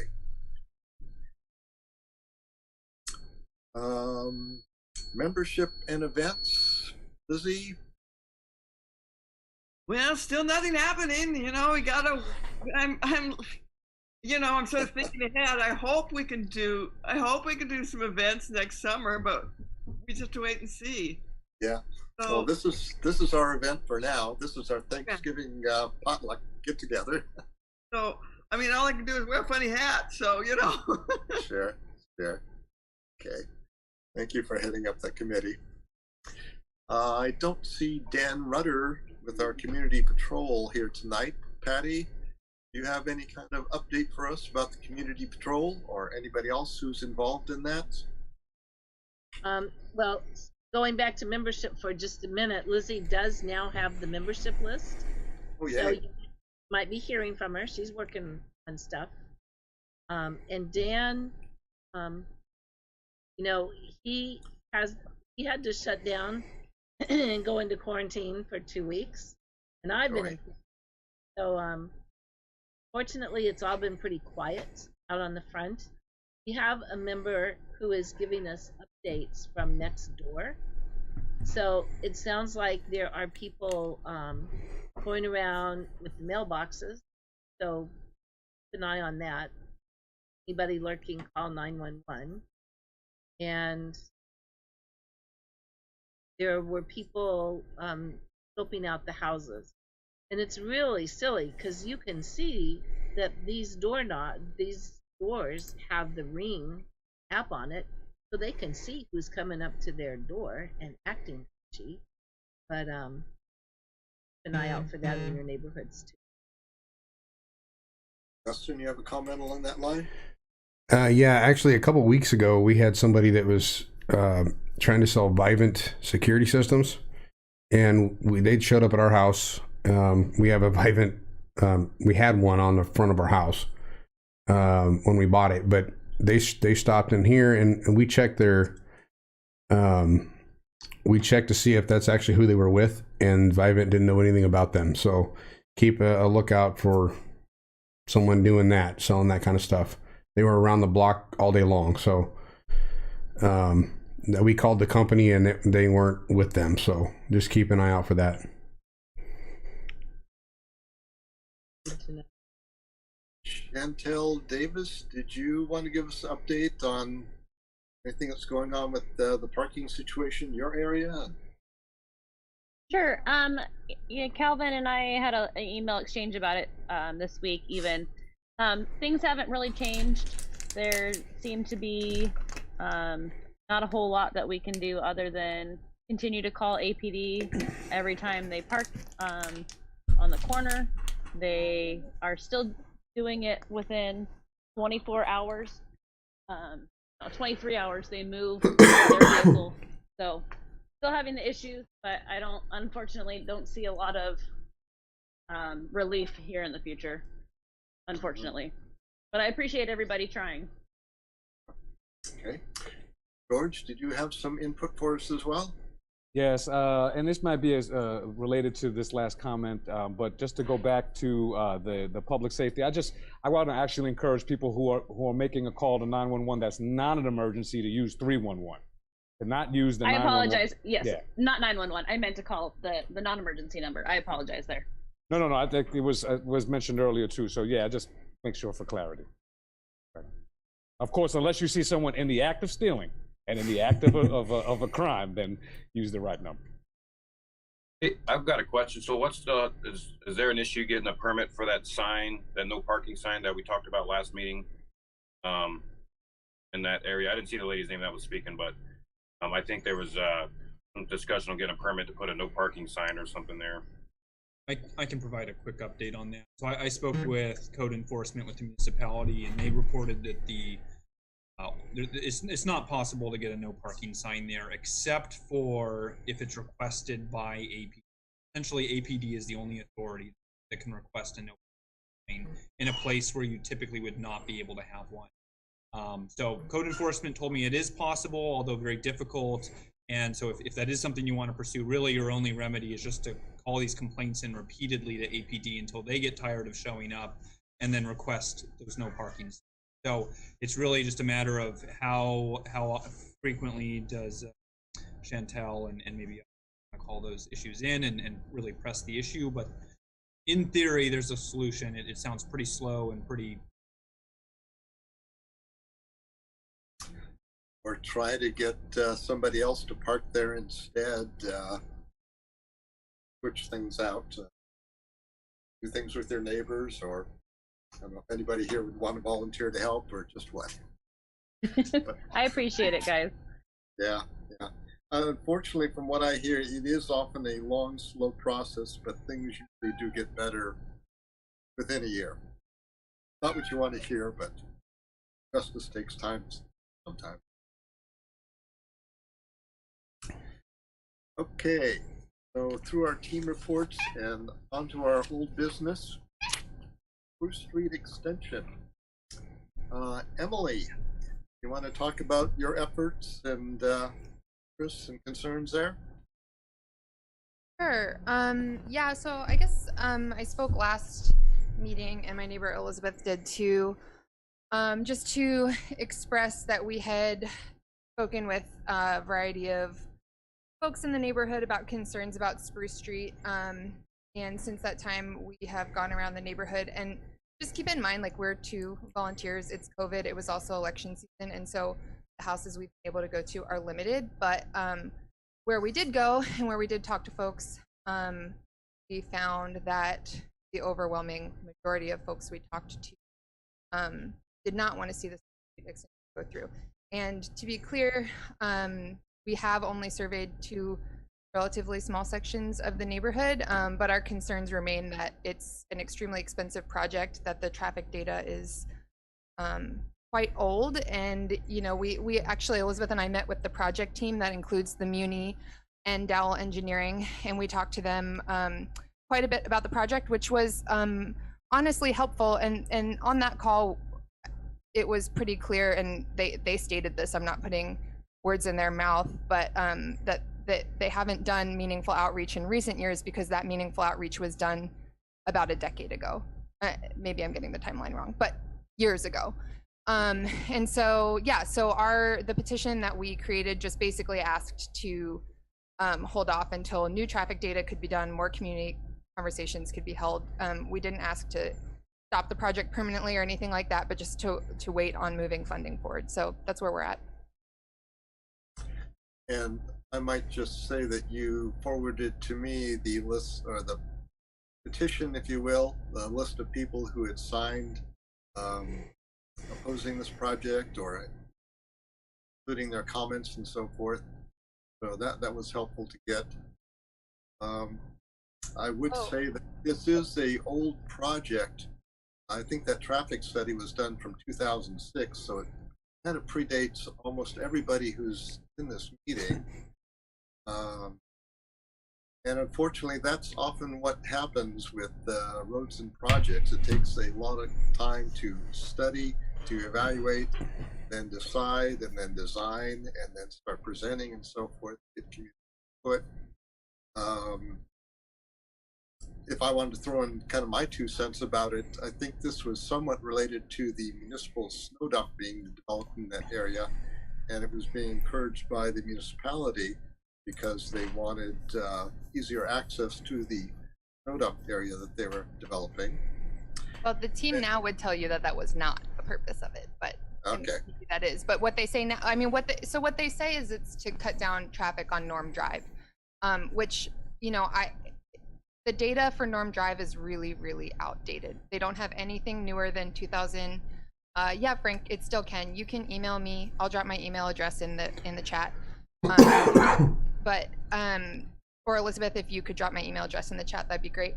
But I would, the traffic data that they have for Norm is from 2006. The most recent data they have is one single traffic data point from 2017, but it wasn't a comprehensive study. So that their comprehensive data is from before, like, Elmore was built and other major road projects were done. So yeah, and I kind of agree that Elmore does provide a fair amount of access to that area. 64th is one of the oldest road in that area.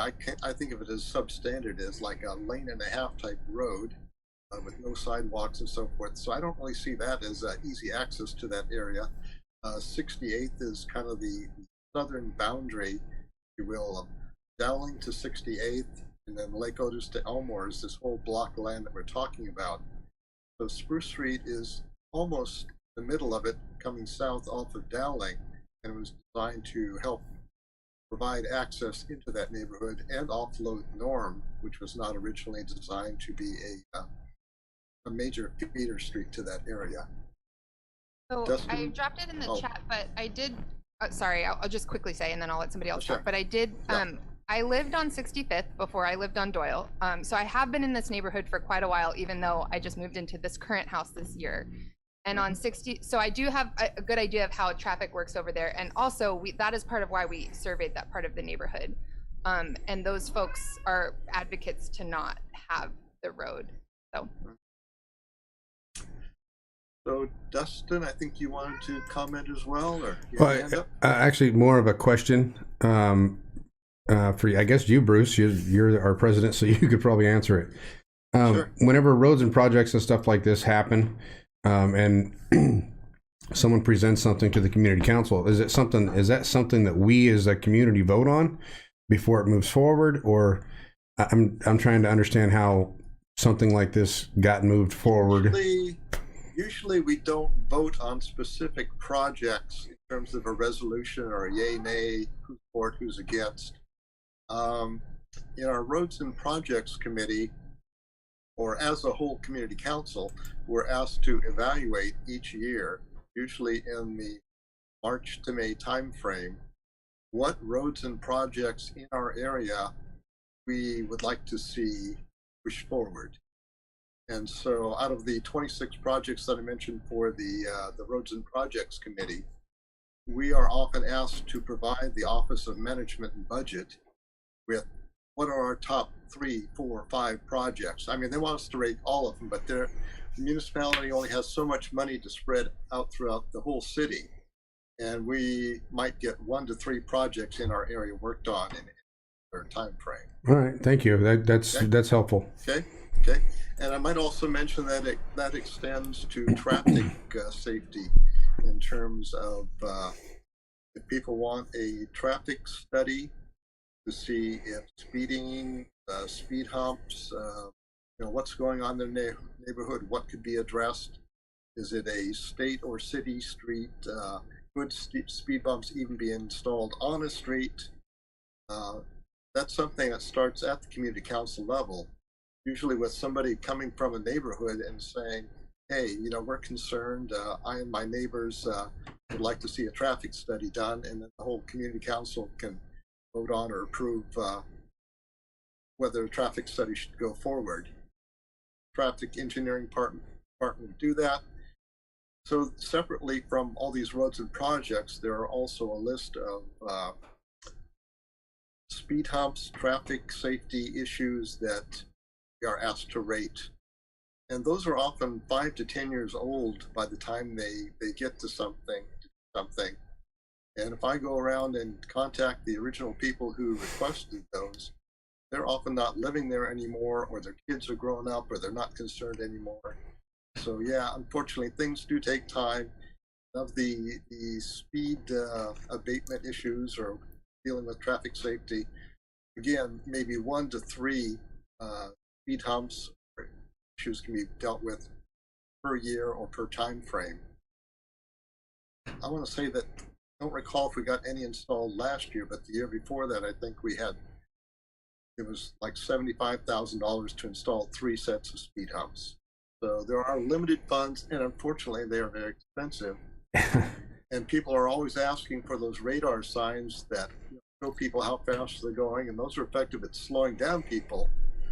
The city has 2 portable ones that they can bring around to a neighborhood, but you've got the whole city to contend with for who gets those. I think those become more of a challenge than a deterrent. Right, and those are portable ones, and if you're asking for a permanent installation, those are very expensive. I want to say in the range of $100,000 or something outrageous. Yeah. So, I'd like to add to that, Bruce. Yeah.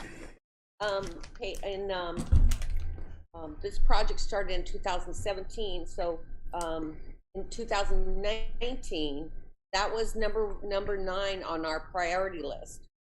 And then in 2000, I think it was 2019, we also made comments to them when we looked at what they had provided on what was needed. So, yeah. So. And this was one of the few projects that was old enough that they had started putting some design funds into.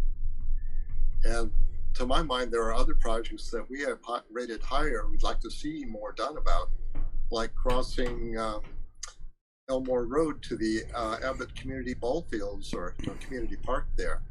There's that flashing yellow light, but most cars don't stop for that at all. And it's very difficult with all the traffic on Elmore for anybody to get across the road from the residential areas to the park or the ball fields or anything like that. Well, maybe Calvin can work on that little project since it's a state project. It should be not too much needed for funding. I am eyeing I'm eyeing the transportation committee in hopes that I might be able to serve in that capacity and do some good there. Well, you could always put a bug in their ear too. Yeah. And Calvin, did you do any kind of search into whether that yellow light could be replaced with a red light? It can't. I have not done that. I was told it's not just a matter of changing the light bulb. Mm-hmm. It's very detailed. I mean, I have a message on my answer machine that I kept. I still have from Yeah. months ago that the state said, no way, it's too complicated. You can't just change the light to a red, yellow light to a red. Well, Why not? I find it interesting Anyway, that there is that red light near Goose Lake on Northern Lights Boulevard. Yeah, what's so special about that one? Exactly, because that doesn't seem to be a very high traffic.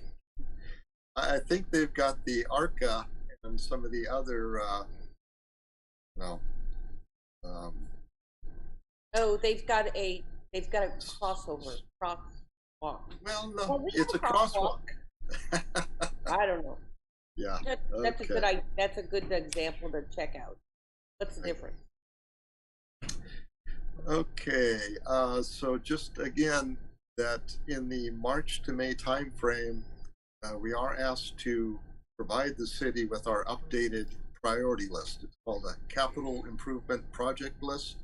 They want us to prioritize it. So again, that is when community council as a whole is looking. The Roads and Projects Committee is looking for input from the whole community council, as well as people getting together and prioritizing that list. Yeah, so I just would flag that I think we have 80 signers on our list so far. And I realize that's a portion. But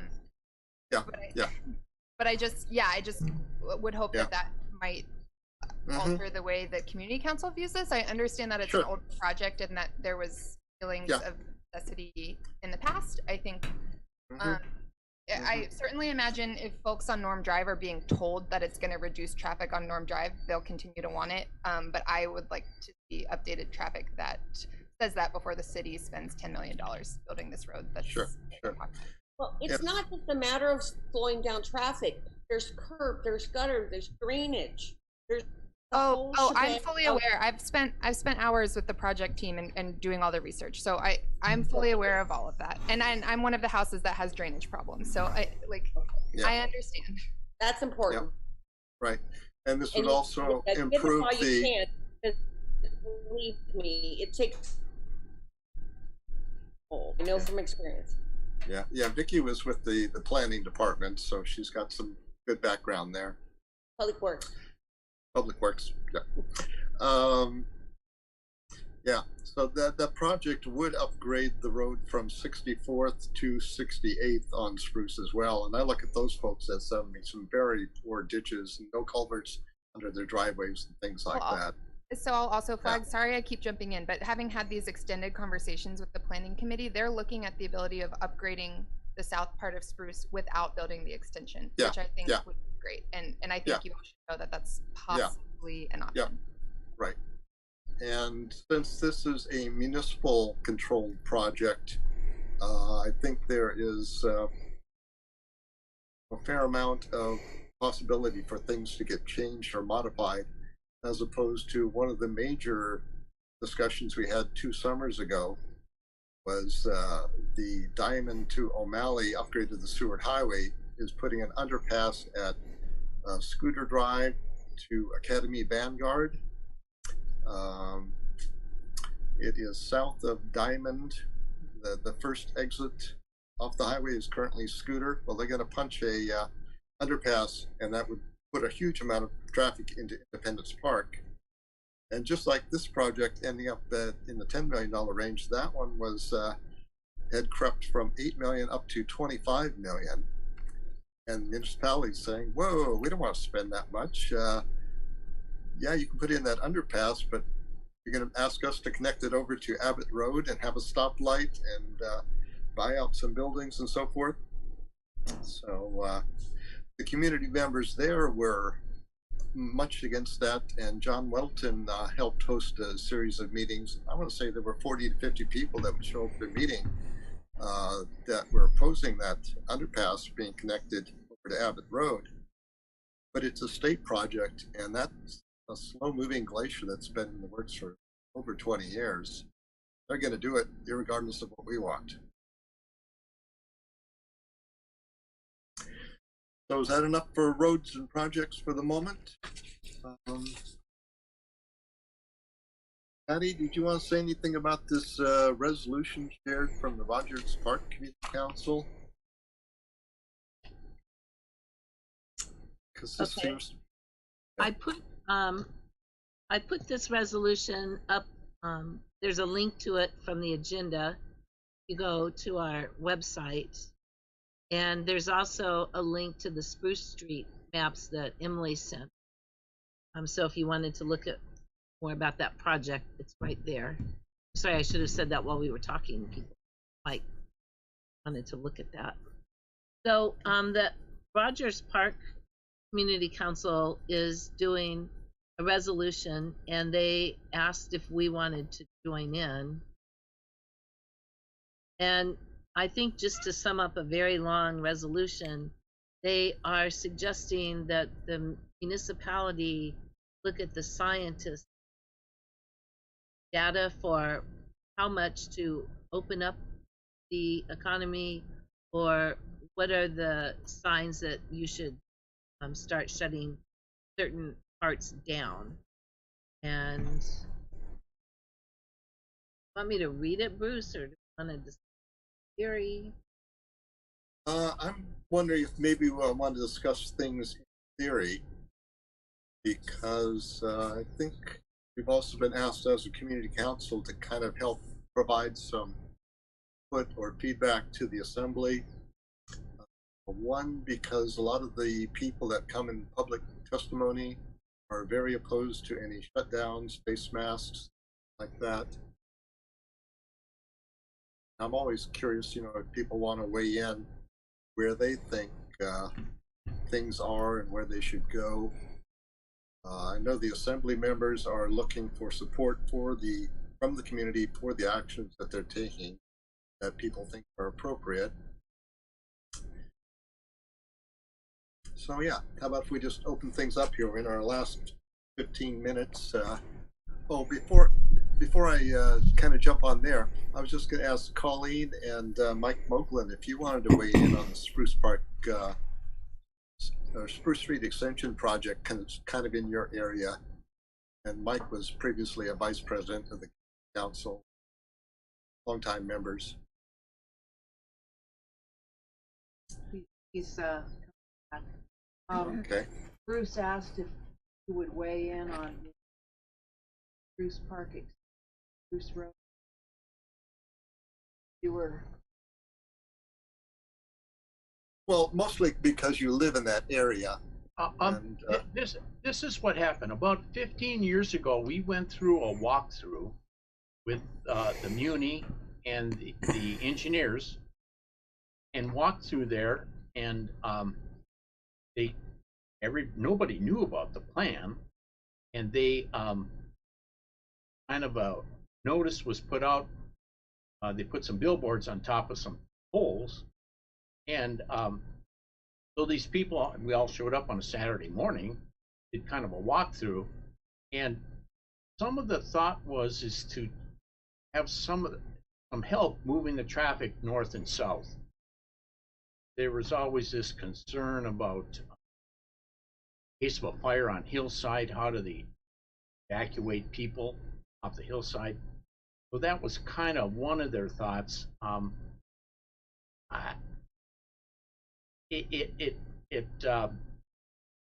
Like you say, it never went much very farther after that. We just couldn't figure out why they wanted to do it. There was, like you were saying, there was a drainage problem. I mean, they'd have to drain the swamp between 64th and Dowling. I mean, that, just like when they built Elmore, they had to drain the swamp to get the road in there. So it didn't seem plausible to any of us that were there, but there was a situation that Bruce needed to be upgraded where it met with the intersection of 68th, because there's a slight downhill traveling south on Spruce before you get to 68. So there is constant there. The Muni is sanding it just about every day, and if you don't pay attention, you pretty much slide into 68 because it gets Other than that, we were on the community council and roads commission part, and we could never justify it happening, but it kept coming back up. I think Muni wanted to do it more than people that live there. And Sure. to Emily's point earlier, original planning was before Elmore. And the traffic on and off a Norm is, to my observation, very different. Elmore and Dowling got through. That really relieved a lot of traffic that was clogging up Norm. So the circumstances are significantly different than they were when this was originally proposed and the original flow analysis was done. Right. Thank you for that comment in history. So Chantel Davis, I think you had your hand up next.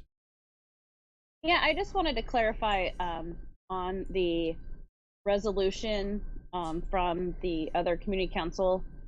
Was that in regards to in favoring of telling the assembly that we should be looking at other areas to shut down to allow schools to open, or was that something different? I was kind of lost in the context I was reading through it.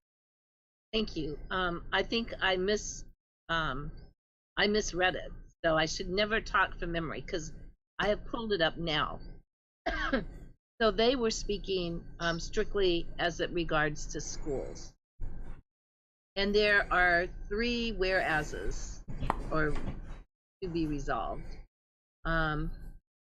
Therefore, let it be resolved that the Rogers Park Community Council supports the MOA exercising its authority to regulate and advise on public health matters to ensure that all employers, including the largest employers, State of Alaska, the Anchorage School District, are strongly encouraged to meet or exceed all prudent public health guidance while under the daunting emergency circumstances of the COVID-19 pandemic. And now, therefore, be it further resolved that the Rogers Park Community Council strongly encourages the municipality to disclose its independent professional public health assessment and advice regarding ASD's plans to help illuminate the public health risks and mitigation strategies, provide the community with confidence that public health risk thresholds and associated public health guidance provided by the municipal health department are prudent, professional, science-based, and reflect the current outlook for the COVID-19 pandemic in Anchorage. Now, therefore, be it further resolved that Rogers Park Community Council, last one, strongly encourages the municipality to work directly with ASD, employers, childcare providers, and the community in a collaborative process to communicate, prioritizing the return in-person learning for our students. So, you know, what I got from that was they should be speaking from the science. And I broadened that in my mind to the entire municipality, which is what I think we should do, because the CDC has, and the WHO, the World Health Organization, these guys have identified what are the more dangerous activities. And actually, eating in a restaurant is one of the most dangerous activities we can do, especially in the cold, because in the cold air, moisture doesn't get on these virus particles, so they hang in the air longer. If you're in a real humid environment, then the virus gets wet and it falls to the ground. So they have a chart that tells you how dangerous it is. And at some point, they look on a curve and they say, if you hit this number or this whatever, then you need to do this. And if it gets worse, then you need to be even tighter. If it gets even worse, you need, and it goes all the way probably to total lockdown. I don't know. They took that site down a few months ago, but hopefully the CDC will be allowed to put back the full direct scientific guidance. And I think that should be directing schools, and then the local communities can decide what they want. Okay, thank you for clarifying that. I'm a teacher, so full disclosure there. So from what I gathered from what they read, or what I heard you read to us, is that they're in support of making sure ASD is following specific guidelines set forth by the CDC and the Anchorage Health Department, kind of as the checks and balances that one entity does not have total control over that, like say the superintendent or the school board putting that kids at risk first. I that's what I'm reading, or I'm hearing from that. I don't know. I think this is a very hot button topic, and I don't know if we would get a full backing from everybody in our community one way or the other. That's just my 2 cents. I have my own feelings about it, but I think it's hard for us as a community council to put forth something like that, knowing even just in our conversations earlier with the assembly that we have people on both sides of that issue. So are we just addressing specifically schools in that ordinance from Rogers Park, or just the overall opinion, I guess, on where we're at as a community? Well, they just brought this forward for us to discuss if we wanted to. We could write our own resolution. We could piggyback on theirs. I think if someone asked, I thought I heard that the assembly members wanted some input, I guess, from more of the community. And so I don't know if I'll be short, because I don't know if this is on track with where we're going. But the concern I have is, so like, I just ate at Bradley House. They have probably, 60% of their tables blocked off. They have big barriers between every table. They've been taking your temperature for months. The new code enforcement officers went in there and said they could not find one thing even to address educationally, let alone find somebody. So I think if we're talking about shutdowns, I think it's really hard for me to understand as much work as some of those places are doing, and they don't have any cases related to them, shutting them down. And then I think, lastly, I think the challenge is there's so much data out there on both sides, and I think we're kind of shunning half the data we don't agree with, and we're only listening to one narrative. And I think it's hard for me. The challenge I have is determine, if we have a big rise in cases right now in the city, but we're also testing more than anybody in the nation. So I don't know if the virus is spreading more, or we're just finding it out now because we're testing 26,000 people in the last 7 days compared to 12,000 over a month ago. We've tested 3 times more than the nation of Taiwan that has 23 million people just in Alaska. So we're testing so much. And then in closing, my brother had it. 10 days he quarantined, the city quarantined him. He's in a homeless shelter. They moved him to a hotel.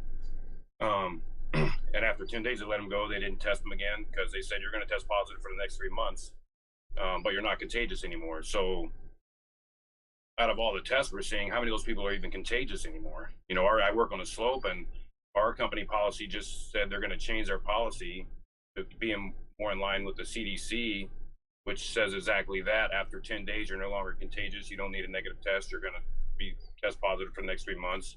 You're allowed to come back to work, and you don't have to get tested anymore for the next 3 months. So it's kind of hard to, I don't know, do we just look at, we have 500 cases a day and freak out, or and lock everything down, or how do we look at, I guess, both sets of data? Some data say mass helps, some say they're not sure how much it helps. So I don't know. It's hard for me just to say we're having 500 cases a day, let's panic, when half those people can not even be in a contagious state anymore, and we're just testing so much. So it's hard to tell.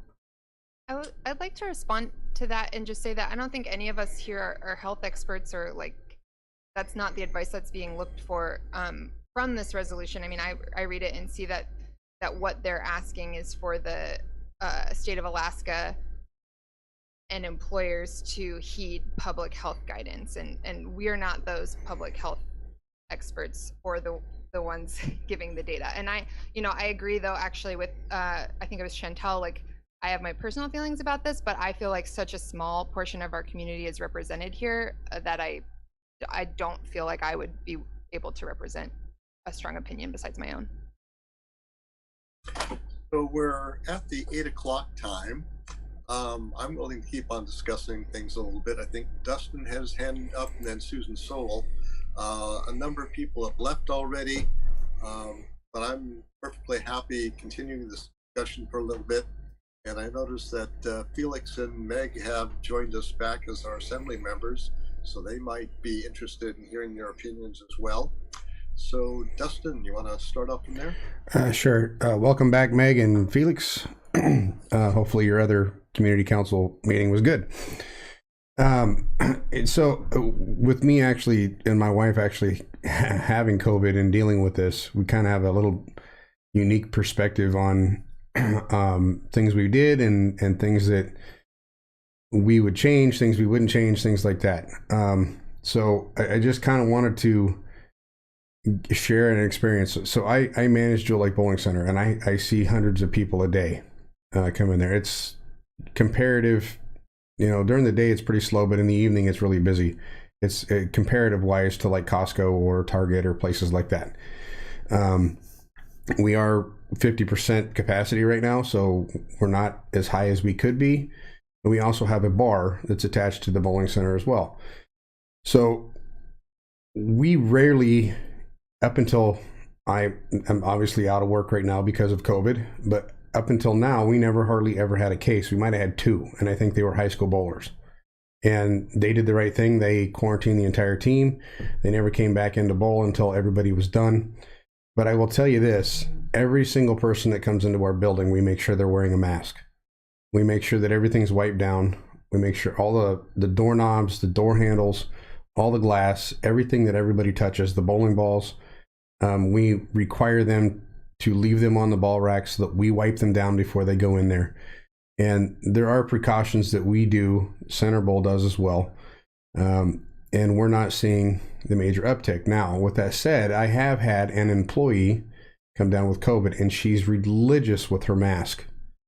So the mask, I'm not saying the mask is good, bad, or indifferent, but I'm saying that people still get sick wearing the mask. I wore it. My wife wore a mask everywhere she went because of her asthma.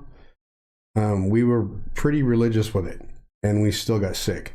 So it's not just the masks that people need to be aware of. It's also what you touch, what you ingest, what you rub your eyes, all that kind of stuff.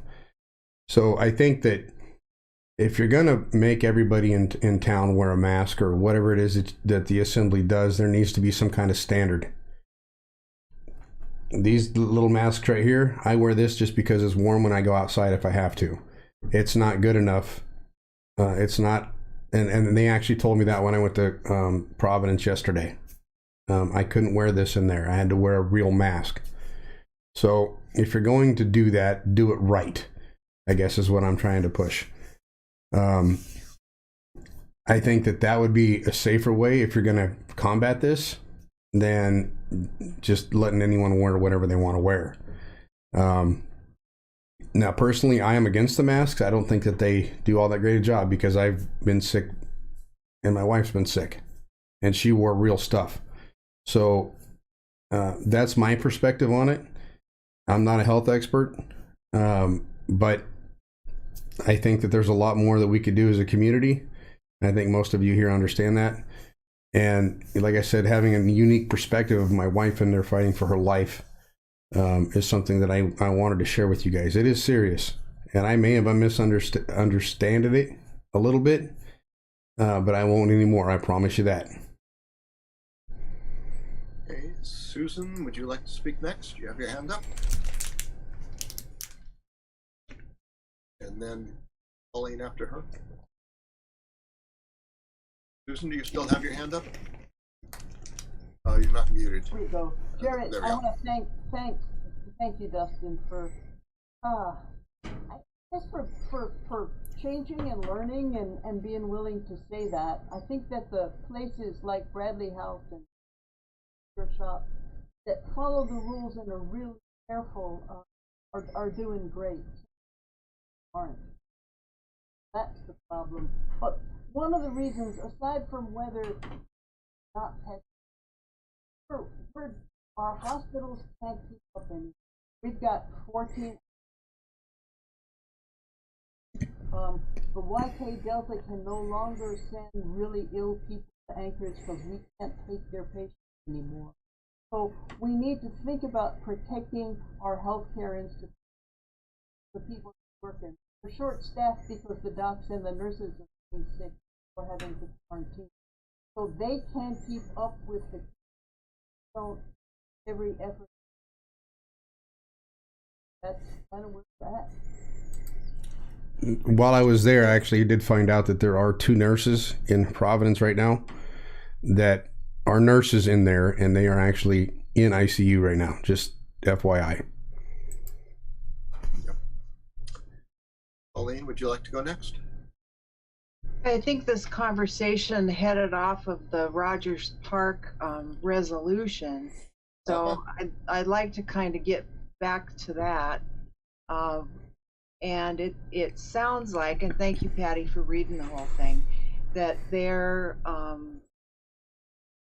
resolution is to request vigilance utilizing current reputable scientific data for the school district and the congregate child care facilities, making decisions about in-person learning. So, are they assuming that they're not doing that? I think writing a resolution is, I guess, I don't know what exactly the intent of that resolution is, but is that assuming that that's not something that the ASD would already be doing? I think part of that might have stemmed from the last school board meeting where there was a motion brought forth about prioritizing our children over bars and restaurants, that our children have been taking the brunt and the burden of this pandemic, and that it's unfair to put that on the children.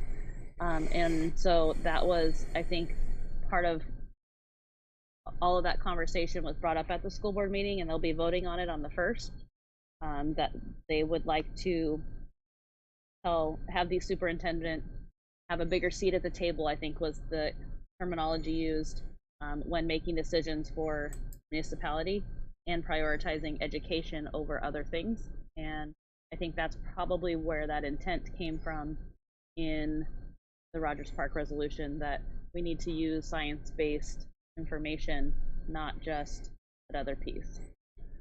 well, I'm a scientist, I'm a registered nurse, and I advocate for the use of science, but in this particular situation, I guess I would, in order for all of us to get our questions answered relative to the intent of the folks at Rogers Park, it would be good to hear from them, or one of them. You know, when they asked us to support their resolution,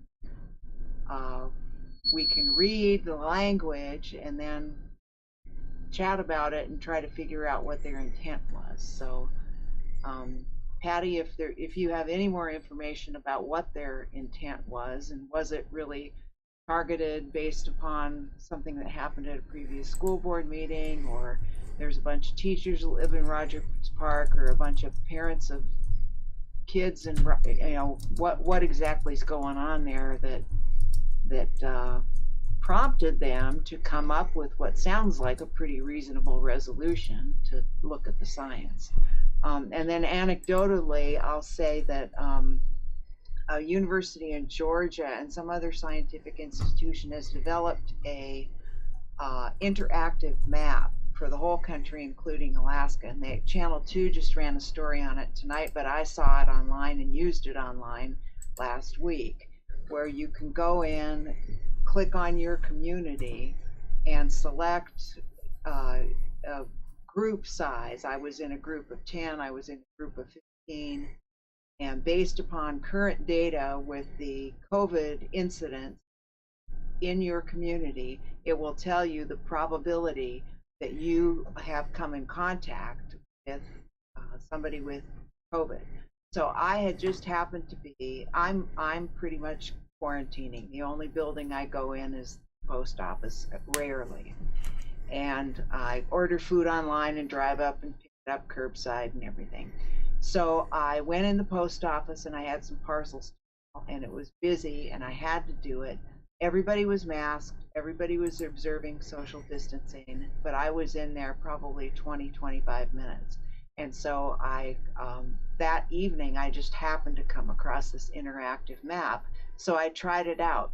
I was in a group of, I estimated 15 to 18 people came and went while I was in the post office.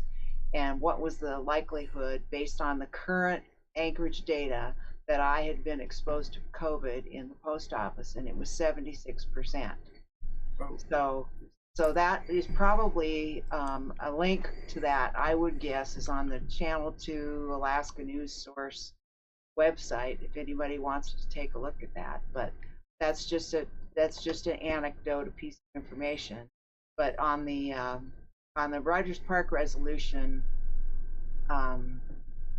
is there urgency to us weighing in on this, or what? Patty, do you have any more background information that would be helpful to us thinking about this? Maybe I could just comment that this is kind of a last minute addition, and it's not really something that we should fully take up, especially with a limited participation at this point. But it is something, to discuss, and typically we don't have a meeting in December because of the holidays and all. Our next scheduled meeting is January 28th, the last Thursday of the month. So things might change significantly by then. It just shows you that some community councils are a little bit more politically active, or come up with resolutions that they'd like to share with other community councils to see if they were interested in coming up with one of their own. So I have two hands up still. Felix and Meg, since you've returned, or at least Felix has his hand up. Would you want to comment on what's going on here? Yeah, so I'm going to do my best to summarize the intent as I understood it from attending the Rogers Park Community Council meeting. And then Meg, if you have any additions after I'm done, for you to share that as well. So this particular resolution that the Rogers Park Community Council did, they've shared it with a lot of different community councils, and they've gotten it approved by the Airport Heights Community Council. They made one addition to the resolution. They added one additional now therefore clause, be it further resolved. And then the University Area Community Council also passed this resolution. So this has definitely been on the radar of both the Assembly and the school board. But the original authors of this resolution were Mark Foster and Dr. Pete News. Mark, if you don't know Mark Foster, he used to serve as the chief financial officer of the school district, and he used to actually served on the school board for a short amount of time when there became a vacancy on the school board, I believe due to the death of late Senator Betty Davis. And Mark did a lot of the research for this and asked a lot of the questions of the school district and the school board to try to get answers. And when he didn't get the answers that he was looking for, he crafted this particular resolution. So when Mark asks for different types of data, it's because he asked for that, and then he didn't get answers from the school district and the school board on those different types. I will say one of the things that Meg did, and maybe I'll just preview it and let Meg talk about it. There was an amendment that was proposed that was added into the emergency declaration, sponsored by Meg, and then by Forrest Dunbar and myself, that I think tackled some of this data issues. But aside from the data, really what Mark and Dr. Pete News and what Rogers Park wants us to do is really work hand in hand with the school district and see if we can work together to make sure that our schools can open up again in January. I think that's an ultimate goal that most of us have, is see what we can do to make sure our schools can open up again in January. And from what I understand, the school board is actually considering a resolution to a similar effect, asking the Assembly to work with the school board to see what we can do to open up again in January. So I think that is at the heart and intent of the resolution. But Meg, if you have anything else. The only other thing was that it didn't do Rogers Park. Jim Wright in Rogers Park also was one of the authors. I spoke with him at length. Is that there didn't appear to be much coordination between the municipality and the school board or school district, particularly as to what strain on municipal resources, where the school district was going to rely on the municipality. That there hadn't been much conversation or joint conversation about that. And ultimately, they would like some kind of indicators or a matrix of that work towards decision points. So there's no switch, obviously. There's no magic switches with COVID that says if we hit this point, we're on or off, open or closed, loosened or tightened. And that's similar to the amendment I put forward on Monday. But there is this way to put data forward that is predictive to the community that says, oh, hey, we're reaching this point where we're going to have a decision made and it's getting worse or better. So it might loosen or tighten, or more likely or less likely that school may open. And that's been a big part of the conversation bedtime here, in Rogers Park. Was because they didn't know based on what the ASD had published as its matrix, but they were hearing something different. So they didn't get where decision points within that matrix lie. And similarly, we would want that same identification of decision points at the municipal level. Okay. Dustin, you still have your hand up? Yeah, I'm actually going to change the subject a little bit. This is questions for, since Meg and Felix are back on.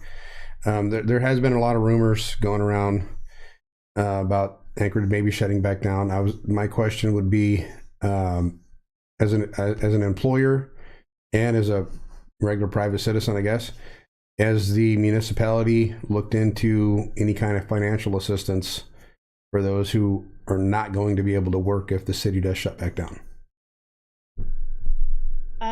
Sure, yes. We still have about $10 million to roll out in small business grants and relief. There's an item actually pending before the assembly with regard to business personal property tax. That'll come back up on December 8th. That's COVID related. So we're continually looking and assessing ways that we can address those impacts. Also, we're asking for feedback on those who have accessed that funding. What did you look for? What did you find? What didn't you find? And I'm happy to share those survey links with you all, because we're expecting that there will probably be additional relief coming. We're really hoping so, because the impacts can really only be addressed with larger relief than what the municipality currently has. But we want to tailor it. So we want that data and that feedback now, but we are not completely exhausted on relief. We are moving through. I think applications are currently open for that additional $10 million tranche that was released or approved about a month ago, and it does include an expanded version of what qualifies, including franchises. Okay, are you guys looking at maybe asking the feds for more money, or I'm just trying to, like, last time we got shut down, we were shut down for 4 months, and I went on unemployment for the first time in my life, and that helped. I mean, it really did. So I'm just trying to have something in my mind now that my wife can't go to work because she's in the hospital, and you know what I mean. It's kind of stressful right now for a lot of people, including all my employees. Yeah, absolutely. We're leaving no stone unturned, quite frankly. We are talking both, the municipality, the state, and then to the federal delegation. I think, if we really want to be able to take swift and decisive action that may involve restrictions and shutting things down, we need that assistance. And we've already seen that we need additional assistance when it comes to rental and mortgage assistance, that those funds have been pretty much exhausted. So we're definitely advocating for that. Thank you. I could just throw in here, I guess I would like to see every individual contact who they feel. I'm thinking primarily of our federal representatives, because that seems to be where the hang up is, whether it's the 500 billion, whether it's the 2 trillion, whatever. But there needs to be some additional federal belief at this point, and you don't want this to drag on till January. I mean, from what I understand, there's a number of people that are already having rental mortgage issues that are coming due in student loans in December, and January 1st is when the current relief efforts that kind of expire. And who's going to be able to catch up on all their back rent at that point? Or are they going to get evicted? Are we going to have this sudden surge in homelessness throughout the nation? Well, I can tell you So from I'm advocating for everybody to contact their appropriate representatives and voice your opinions. I can actually tell you from experience today. Actually, I received something in the mail that gave me two options on my mortgage. One that dropped it down almost $800, and one that dropped it down $100. So there's options out there. I'm just kind of curious about others.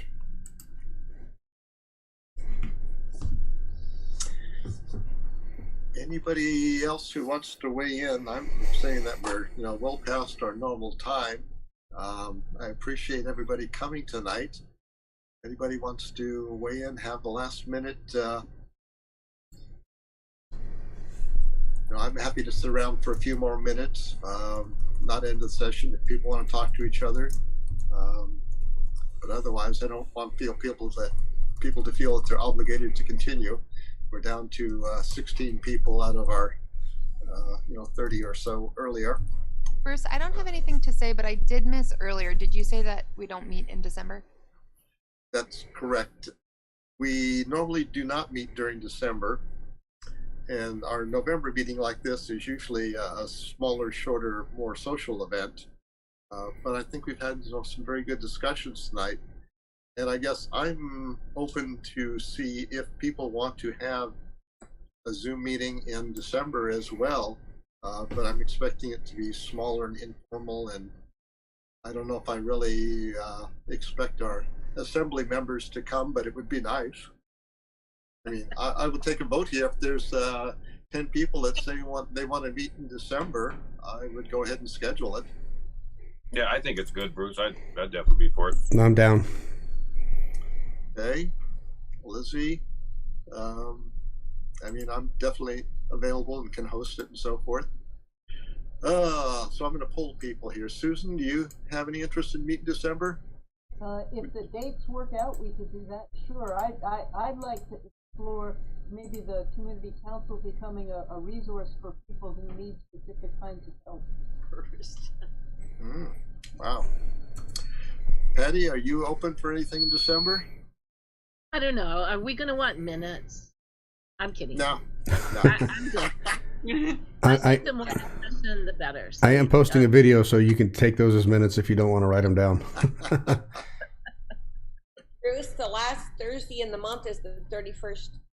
And the one before that is Christmas Eve. Yeah, exactly. So the 31st, I might be drunk. You got to get rid of this year. Regular time, I'm voting no. Yeah, see, that's the kind of issue that we run into. That's why we had, right. So that's why we've kind of got our next one going for January 28th. And if anybody wants to contact me if we want to do something mid-December. What's the second Thursday in December? The first night of Hanukkah. Ah! I will be partying. So there's Thursday the 30th, a Wednesday. Well, I'm trying not to get too much thrown off the schedule, whatever. Okay, all right. Suggestion. Sundown. Yeah, so I really haven't gotten my 10 people or so. I mean, I get the sense that people would like to meet and have some kind of discussions, but let's see. What about like? Everybody raise your hand and keep your hand up. And this is for the second Thursday in December? What's that's like the 16th or something? The third Thursday is the 17th. Third is the 17th. Okay, how about if we consider that as an option? Yeah. You know, I'll go for it. Vicky, are you going to join us? Nah. Kelvin, you're going to be busy. I'm waiting for the ultimate, whatever happens. Yeah. Okay. So it sounds like we're going to go ahead and put out something for Thursday the 17th. That's correct. I'm not able to look at my calendar on my phone. That's what I'm doing right now. That's Thursday. Yes. Okay. So we'll plan on doing something that night, and we'll send out the appropriate notification. And Patty, maybe we'll even send out something a little earlier. I usually like to have things posted by the Monday of the week that we are. It was a very bad week for me. This was a week, 2 weeks earlier than we normally would have it. Right? There's COVID in my house. I changed brokerages. I got I was writing contracts. I mean, I don't even know how I did that, but yes, I am sorry. You should, and for the record, you will have these minutes as soon as we adjourn because they're already done. Good. And I can already go and create the link so that we can post on our website. So irregardless of having an agenda or minutes, the time will be out there and available. All right. Okay. Thank you guys for participating. Okay. Thank you. Real quick, I wanted to say. Thanksgiving all. Bye. Real quick, I wanted to say thank you, Patty, for reaching out to me earlier this week. It meant a lot. Oh, sure, Dustin. Anybody wants to borrow a CO meter? I've got one. I now have 2. Okay. Thanks, Dustin. Hang in there. Yeah. Best wishes for you and your family. Happy Thanksgiving. Have a good night, everyone. Good night. Have a good night. Good night.